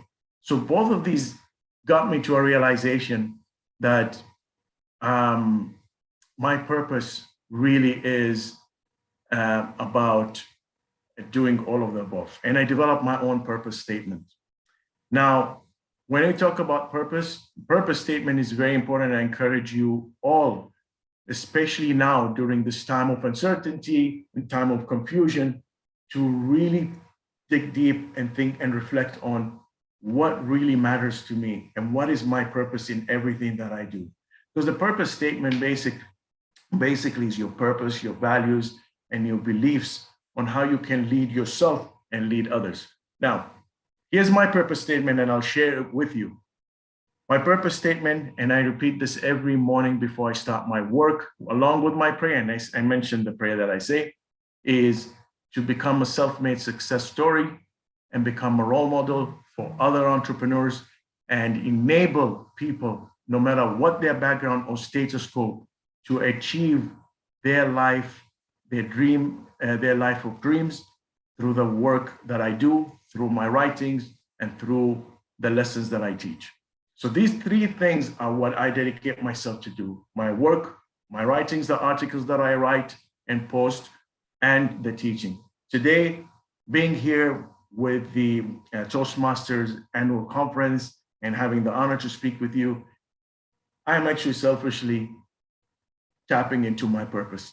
I'm helping fill my own purpose by sharing the message that I have to carry and share it with you. Now, purpose statements are not supposed to be grained in stone, and I learned that, especially going through the periods that we went through of uncertainty, and confusion. Because if you don't change your purpose, you risk not being relevant anymore. Now, if you know this device here, for those of you who are Generation Z and millennials, this is a Polaroid camera, not very used at the moment. It has a story. They refuse to be relevant, and adapt. And today they're not in the market anymore. So develop your purpose statement and make sure that your purpose statement is relevant to the life that you're going through right now. Now, here's some examples of other people. Don't take it from me, take it from other people who actually have their own purpose statement. Elon Musk: if something is important enough, I should try my best, right? I should try even if the probable outcome is failure. And if you think and look at Elon Musk, he's had a lot of failures in his life. These failures are legendary, from SpaceX through the flamethrower. I don't know if you would consider it a failure, but that is nothing to him, because his purpose statement is to try until he succeeds. Denise Morrison, has a purpose statement: serve as a leader, live a balanced life, apply ethical principles to make a significant difference. The chairman, vice chairman of PwC, to love and honor God and look at well-being of people and businesses throughout the world. Oprah Winfrey. If you think of what Oprah Winfrey does, Oprah Winfrey is to be a teacher and to be known for inspiring my students to be more than they thought they could be. Oprah Winfrey, through our shows, is a teacher. Sorry. So, the first lesson I embark on you is find and develop a purpose statement that always keeps you on your toes. If the purpose statement is not ambitious and audacious enough, then it's not exciting. It does not encourage you to develop and shape your character. I like what Vern Harnish calls BHAG, big, hairy, audacious goals, and that's what your purpose should be. It should be audacious, ambitious, and shouldn't be limiting. Now, in 1995, I had to, after I graduated from high school and now I was unemployed, I had a few experiences that got me out of my comfort zones. These were my first work experience. So the picture on the left, if you can guess it, it's a catering department. I worked for a large catering company that served the airline. They had around 1,500 employees. And out of the 1,500 employees, they had only 2 UAE nationals like me, who were the only 2. So for me, for a young guy who was only known education in the public sector, which was predominantly, or if not entirely, Arab, who were taught by Arabs, our colleagues and students were Arabs as well, to be thrown in a highly diverse environment where now I was reporting to a German manager and working with Germans, and respect to every Germans who are here, working with Germans and under Germans is not easy. They're very demanding, committed, and disciplined.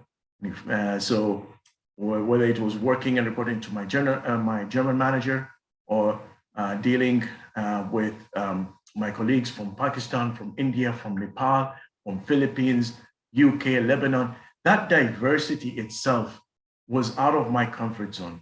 But I really valued it, because what I took from that, which has helped me until today, is a number of things. One, obviously, is stepping out of my comfort zone. Second is the cultural sensitivity. Today, one of the most important traits of a modern worker, whether you're an entrepreneur or your employee, is your ability to engage different cultures effectively, especially with the way the world is. It's global and it's virtual as well. So the chances where I'm interacting with someone from a different culture is highly likely in today's world. So I took that away. It took me out of my comfort zone. So that was my first instance of stepping out of my comfort zone. The second instance was in 2003. By this time, I was working in a bank, one of the global international bank. And I worked as a, delinquent and collection officer. These are the people who call you and threaten to repossess your car, or repossess your car if you don't pay up. So I had a chance to progress my career, and there was a slot in a department I'd never heard of before, just called the Treasury Department. I was clueless of what the Treasury Department would do. It was also called the Global Markets Department, and I applied to it. There were 40 other applicants, and we went through the interviews. Interviews were not easy, and most of the applicants were inexperienced in Global Markets Department. I landed the job. I was I was the only, again, national in there, and I was the youngest person. But working in the Global Markets Department really blew my mind up and opened my eyes. It's fast-paced. You're dealing with different cultures. You're now connected with everything that is happening within the world. And your day is dictated by two things, two colors, red and green. Red and green. Red, you've made a loss. Green, you're in profit. So try doing that for 4 years, from 7:30 a.m. to 8 p.m. And being surrounded by 4 screens. That gets to you, and it really pushes you out of your comfort zone. So that was my second instance of being pushed out of my comfort zone. My third instance was, surprise, surprise, the 2009 financial crisis, which pushed a lot of people out of their comfort zones. And in 2009, we all saw the downturn and how it affected everyone in the world. In Dubai, we really thought that we were untouchable. Honestly, we were in denial in 2008 that there was a global crisis or financial crisis. We thought if this was happening elsewhere. I was running my business. I was doing my master's degree. And then in January 2009, I remember when the financial crisis made headlines here in the UAE newspapers, and we saw what we saw. It was a very difficult time. I had to let go of half of my employees. I struggled with my master's degree. I lost a lot of the business. I had to shut down one business. So that really put me out of my comfort zone, and then to make it worse, Dubai was in the headlines of global media. The global media were talking about my city, the city where I was running my business, I was born in. And this didn't do us any favors as businessmen or entrepreneurs. Articles like this didn't make it easier for us. But we overcame that, by grit, by learning from the mistakes that we've done, by making the right choices. We slowly overcame the financial crisis, only to meet another. This one was the global pandemic. You remember the coronavirus, and really was uncharted territory. I remember sitting in front of my house and thinking, what am I supposed to do? How am I supposed to pursue business? How am I supposed to guarantee clients that I can do better? How am I supposed to, provide for my family? Is this the time to, press the stop button and look for a job. All these thoughts came to mind, but persevering through that and thinking creatively and looking at ways where we can adapt. That's all part of that journey of self-excellence and the journey of stepping out of your comfort zone to become a better person. So what I've been doing is I've been sharing my lessons with executives and students. The picture over here is a group of executives who are visiting from Pennsylvania. I shared with them the lessons that I've learned and what it meant to my society, my country in the UAE. I share with students. The picture on the left, these are primary school students, very curious students. They want to know. And I think we are the link. People like us are the link that can help young people and prepare them for the reality of the gun, a reality that they're very few are prepared for. And I try to do my part in doing that. So my second lesson towards your path for self-excellence is embrace stepping out of your comfort zone. Stepping out of your comfort zone is not a bad thing. In fact, if anything, it's a free executive leadership course. That's what I would call it. A free executive leadership course provided to you and handed to you by life. Embrace it, take notes, and the trick is adapting to become better. Now you've stepped out of your comfort zone. What is next? Next is about self-leadership and building your leadership character. Now, question for you, what is leadership? How is leadership character? If I would describe how leadership is developed, is leadership a little bit like the fast food or ordering a Big Mac at the drive-thru, the local drive-thru? Or is leadership a little bit like baking a cake? What is it exactly? To me, leadership is the best analogy or metaphor for it is almost like baking a cake. It happens when no one is looking. It's a number of ingredients that you need to put together. And what is so important, and the most important part of baking a cake, which is not very attractive, not very much celebrated, is the baking part. Because what we see in video, when we talk to people, what we see in video, we see in movies, is people in the kitchen, mixing the flour, the eggs, the vanilla, or whatever. That's the cool part. But no one sheds light or focuses on what happens when you put that ingredient in the oven and wait for it to bake. And that is the most important part of the leadership process. And it happens when no one is looking. Just like when you put your cake in the oven for 45 minutes to bake, no one sits in front of the oven looking and analyzing how is that process happening. So I want you to understand that the whole process of leadership happens while you're going through what you're going through when no one is looking. And it doesn't matter. You don't have to have recognition and acknowledgement during that process. It will happen eventually, but know that you are developing your leadership character while doing that. Speaking in a Toastmaster event, even if we didn't have the social medias and the virtual platforms that we have today, that is part of developing your leadership character, even if no one is looking. So when it comes to leadership, there are a lot of people who talked about leadership and described it. But if you ask me, my favorite description of leadership and leadership character is this. And I want you to guess who said this. I'm going to try and say it and mimic the person who said it. The most important thing in business is honesty, integrity, hard work, family, never forgetting where we came from. You see, you are what you are. You are what you are in this world. That's either one of two things. Either you're somebody or you're nobody.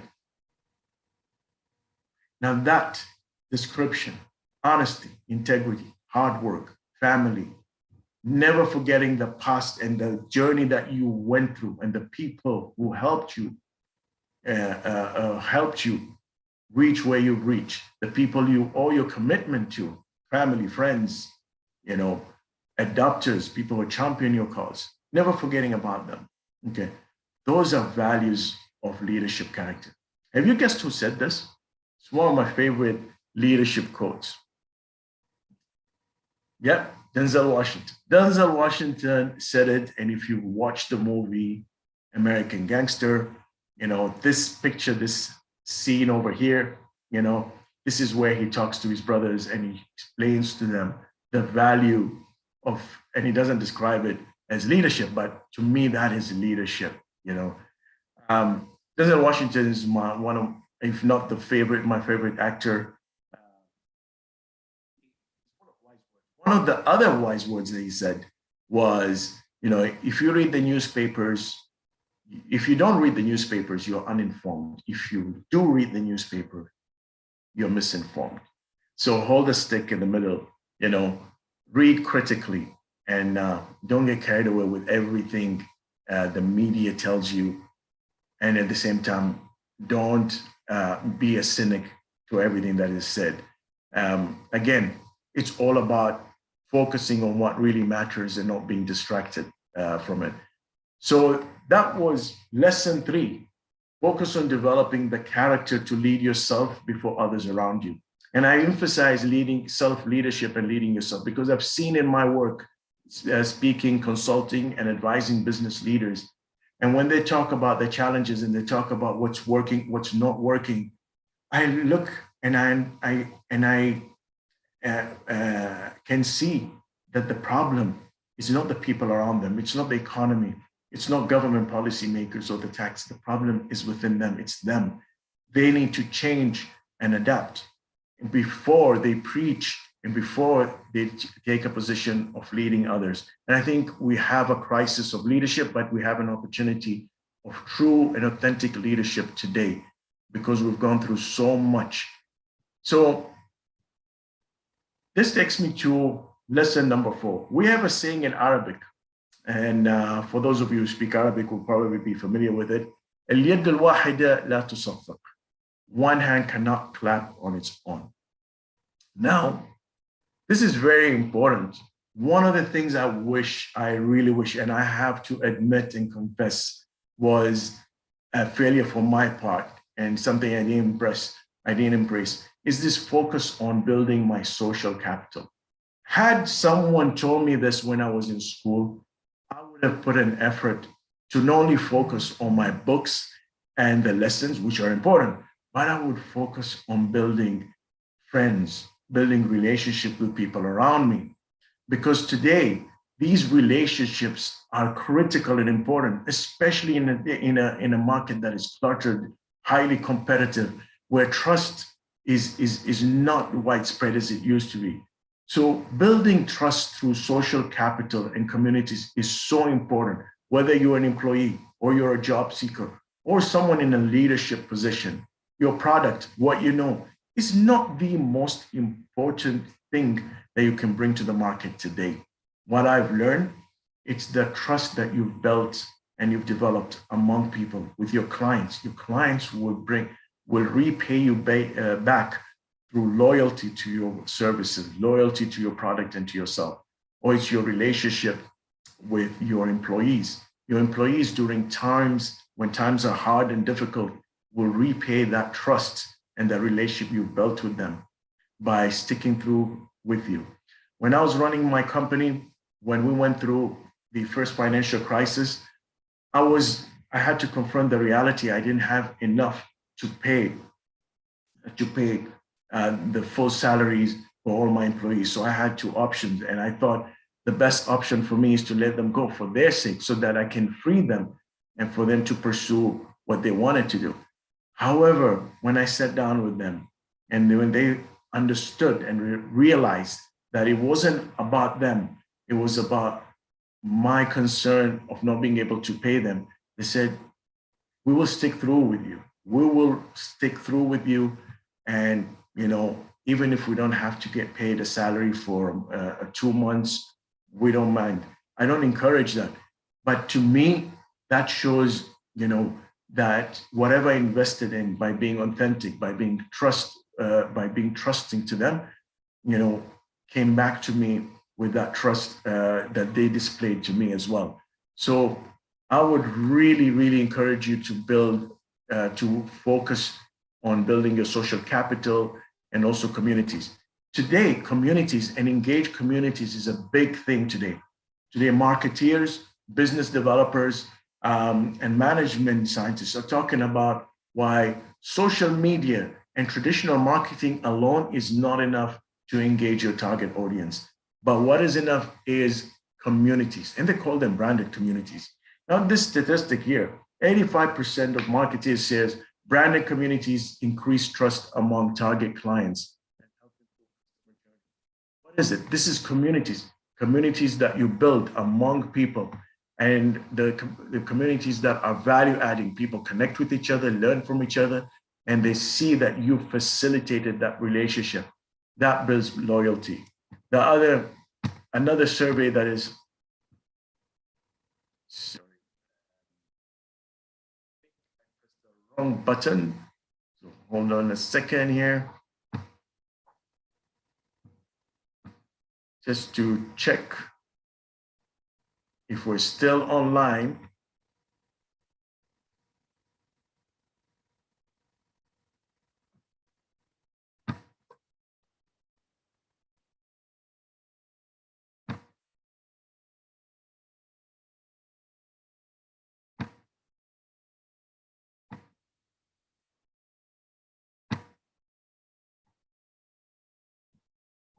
All right, we're back.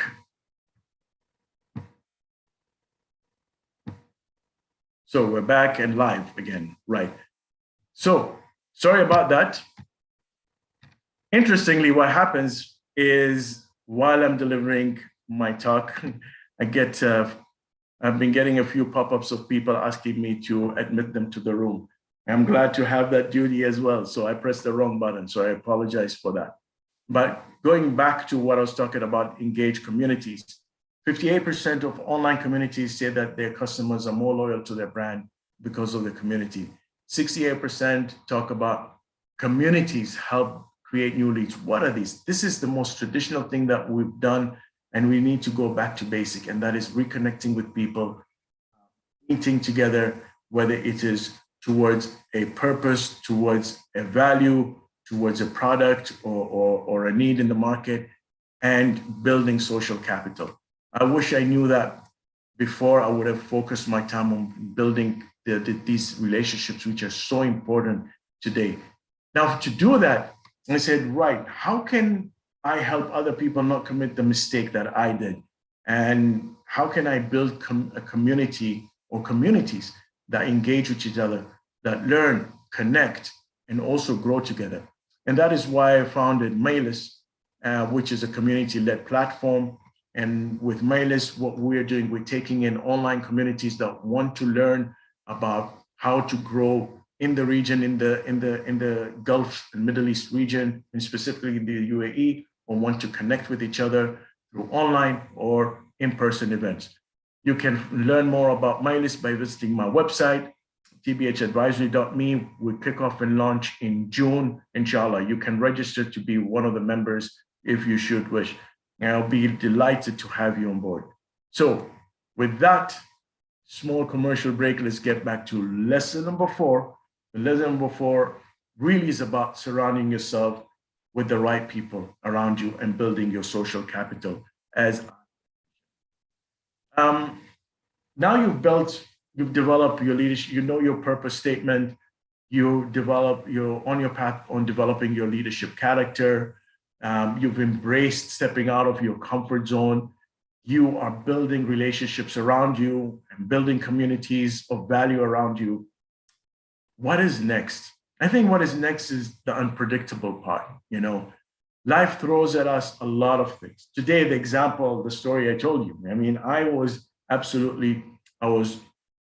prepared to deliver this session in I was prepared to deliver this session in a relaxed and comfortable environment. Next thing, I have a bus of my family visiting me, and I have to cater to them and so forth. But I have to adapt to things that happen like this. And here, one of the most important things I would really advise you is to be aware of the opportunities to adapt to change. Now, I like this image here. When it's very important when in companies, a lot of time, you go to a manager, you go to a boss, you go to an employee and say, hey, this is not working and the world is changing. Can we change? And they'll say, and they come back to you and say, why this has been, working for so long. So people are very resistant to change, but there is a huge cost of not adapting to change. And we've seen that for so long. And I told you the story of my city in Dubai. Had we not adapted to change, and imagine, we would be where we are here, where we are today. But the fact that we're able to adapt to change really helped us. I want to share with you some examples of the cost of not adapting to change. Interesting story, about Kodak. I mentioned the camera, and they were successful. They dominated the market in the entire world. Everyone had a camera, right? A traditional camera. But it was one engineer in Kodak who actually proposed shifting to the digital camera. And what was the response from the senior management? It was this. That's cute, but don't tell anyone about it. Today, we have our cameras through our mobile phone. Digital cameras have taken over, and very few people use, the traditional cameras. And this is one lesson in failing to adapt to change. This picture has become very popular. It is a sad story, Almost everyone had a Nokia. Who would have imagined Nokia almost disappearing from consumers and the market the way it is? And from the CEO, Nokia CEO, saying, we didn't adapt, we didn't do anything. That's why we lost. And that is another lesson in failing to adapt to change. One of my favorites is, Blockbuster.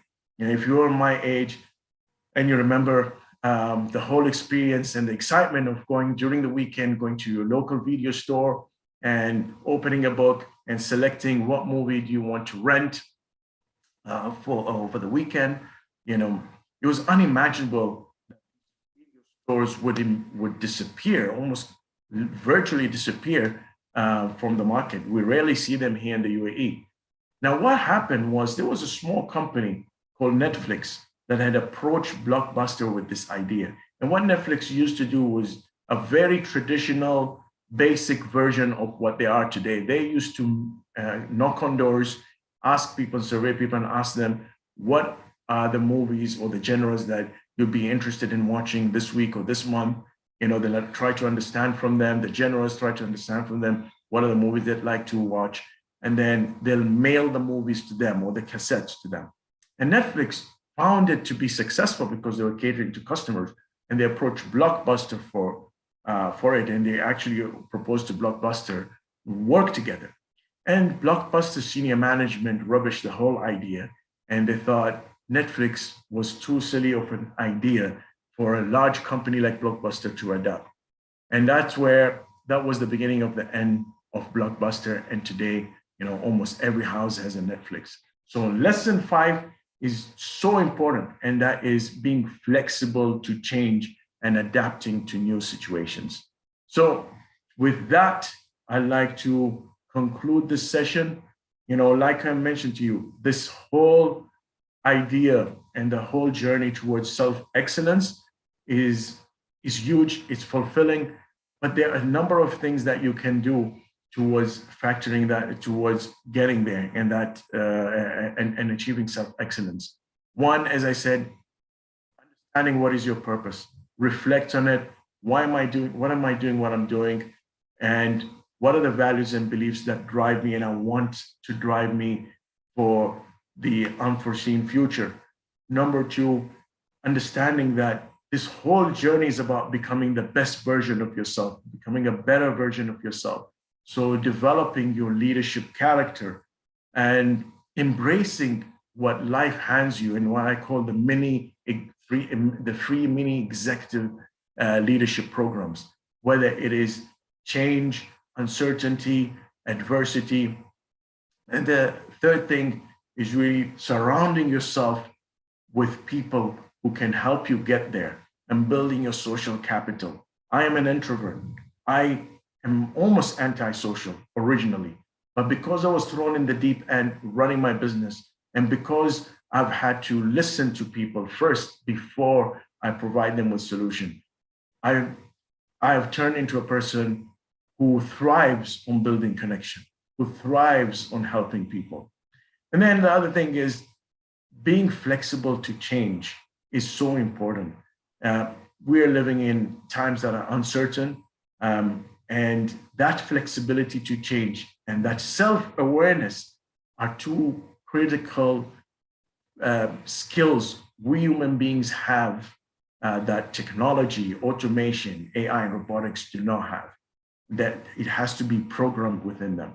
So with all of that, again, I want to wish you all the best, not only in your journey with Toastmasters and as a public speaker who's striving towards excellence, but in your journey in life, your journey in self-leadership, and your journey in your career. I want to thank the organizers of the District Annual Toastmasters Conference for having me, for bearing with me, and giving me this opportunity to share the few lessons that I've had in this 15 years of my own journey. I'll be happy and look forward to connecting with you all. You can reach me through my details, as I mentioned here, and over to you. Thank you very much. Thank you, Mr. Talib Hashim, for inspiring all of us with your educational and motivational talk. You covered so many points. Actually, we Toastmasters love personal stories. It connects to us. Your speech of your personal experiences, lessons, I'm sure has had a great impact on all of us. I guarantee you that your talk today, guidance today, will bring at least a little change in each Toastmaster's life. Thank you once again for sparing your precious time to inspire us all. Thank you. Thank you very much. Thank you. Thank you.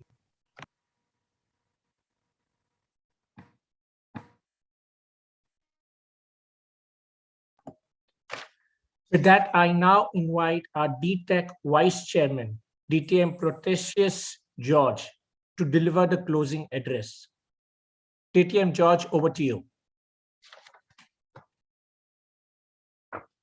Thank you, the DTM Khatrak. It's a great opportunity. Am I audible?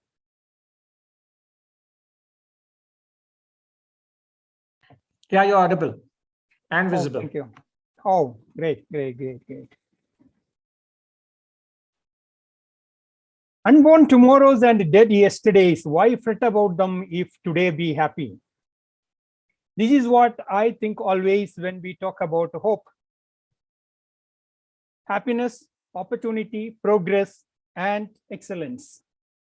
So if we can keep our days happy, if we can make our today happy, that will take care of our tomorrows. Dear friends, we are extremely happy to have come to this point, which was not an easy task, with so much of effort from so many heads.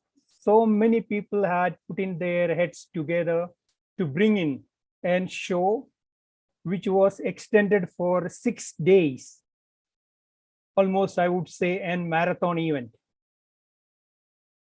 And we should extend our gratitude to each and every one who was part and parcel of this event, who were responsible, who took it to themselves personally as a challenge in making DTAC 2022 an success story.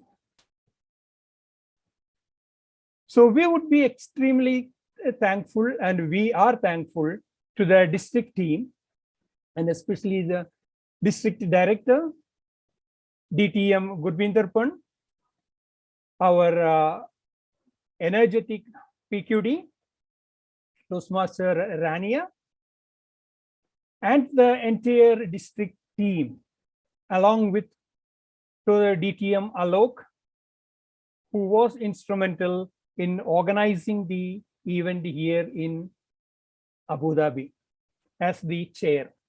He had put in so much of time and effort to organize the entire event, as you people have witnessed. So I do not want to take much of the time. I have a pretty long list which I would read out. And if any names are missed out, it is not intentional. And we would be really, really happy that everyone who was by any means, if you had been part of this DTAC, we are so much obliged to you, my friends. So I start with the district director, DTM Gurvinder Pun, our PQD, and the coming district director, DTM Rania Abdul Rab, for granting us the permission to hold the DTAC here in Abu Dhabi. Though we had the opportunity to hold it physically in 2020, but unfortunately, due to the onset of the pandemic, we had to cancel it, though it was almost like we have done the entire arrangements by that time. So this year's 2022 DTAC started on 15th of May. And that day we had a great speaker. The keynote speaker for that day was DTM Matt Kinsey, who was the international president-elect. Sir, we are extremely happy to have you as our keynote speaker, and we all enjoyed, and we are extremely indebted to you for the time that you spared for us. And Mr. Abdullah Muttalib Hashim, who has given the keynote speak of today. He, though a businessman by himself, he had taken out the time from his busy schedule and be with us for more than an hour and share his experience and guide each and everyone who was listening to him. District 105's hearts are filled with gratitude to our target speakers, DTM Ola Rashid from Kuwait, DTM Biljana Divasiva from Bahrain, and DTM Cynthia Stott from San Francisco for giving their time to be the test speakers for our evaluation contest. It would have been impossible to organize this event of contest without some of the special members from our team. DTM Kaushik Sarthi as the advisor, guiding, supporting, and planning throughout the training for the role players. DTM Judith Sarao for the extensive, meticulous planning of the chief judges and, most importantly, the voting judges, along with her spectacular team being DTM MJ Lakshmi, TM Shruti Shetty with their support, and they get the coordination among all the judges. Toastmaster Namrata Pante working from day one to bring in the registrations, supporting and coordinating among the MCs and CCs. Toastmaster Ullas Raj Balraj who brought in the main pillar for all the contests, timers, tally counters, and sergeant at arms. With his best knowledge, advice, and extensive planning, we got our super energetic role players. Toastmaster Kalpana and Toastmaster Atullah for doing a fantastic job approaching the contest, coordinating among the contestants. The contest would not have been possible by the most important role players who came out of the way, took their time to support and participate towards conducting this successful event. Hats off to the amazing master of ceremonies for carrying forward a very smooth session each day. An excellent work performed by all the experienced contest chairs for conducting a smooth and well appreciable contest through the semi-finals and finals.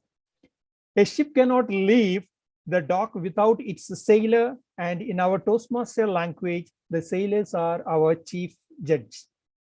Thank you for your excellent coordination with the respective judges team and the role players in conducting a successful contest. Thank you to all our supporting role players in the screen, that will be Sergeant at Arms, timers, and off-screen players being the judges and tally counters. The team needed its pillars, and on the note, I would like to thank the Zoom team headed by DTM Rohin for being the pillars in DTAC 2022. Without the support and assistance by the Zoom team, this event would have been impossible. The final role players to mention, the slide masters, the amazing slides displayed on the screen that will keep us entertained throughout the entire session, right from day 1 to day 6 by Toastmaster Shobha Dakshinamurthy and Toastmaster Ilana Tito. Their work of art has definitely got us rolling on the floor, laughing, wondering, educating, and entertaining. Thank you for putting out the time and making this wonderful masterpiece. Together with the spectacular job of all the main role players who played their role effortlessly throughout the last 6 days over the weekends for celebrating the District 105 DTAC with us. This DTAC would not have been possible if we would not have got support and guidance from DTM Gurvinder Singh Pan, DTM Rania Abdurrab, and DTM Deepa Surendra, DTM Jamil Shakil, DTM Saiju Victor, and DTM Toastmaster Suchita Udas. We also thank past education chair DTM Viju Kotanath for his guidance. Above all, DTAC chairs and DTAC committee members. Our heart is filled with gratitude to all those who gave their time, put their efforts, and cherished with us in this journey to yet another successful conference of District 105. This DTAC team signs off with hope that we will have happiness all along and use all opportunity to progress in our endeavors to reach to excellence. Thanks all. I would, in fact, would like to add a little more names that was missed out. Oh no, I think I have completed almost everything, Dr. Katrek. Once again, personally, I would extend my gratitude to each and every one of you and hope that we will have a wonderful offline conference in Abu Dhabi in another 2 years' time. Over to you, Dr. Katrek. Thank you. Thank you, DTM George. I don't think you missed out any name. I don't think so. Thanks. You've had a vast list, thanking everyone. And that brings us to an emotional end of the DTAC 2022. Hope. What a theme for a conference. Congratulations to all the contestants who reached the DTAC contest, because you're all champions already. Congrats to the district team and the DTAC team who did an amazing job. I think everyone has seen the results. Now DTAC 2023. Suspense, no one knows where it is. It will be. But I believe it will be a physical meeting and we all will get an opportunity to meet each other. Till then, goodbye to all. Over to you.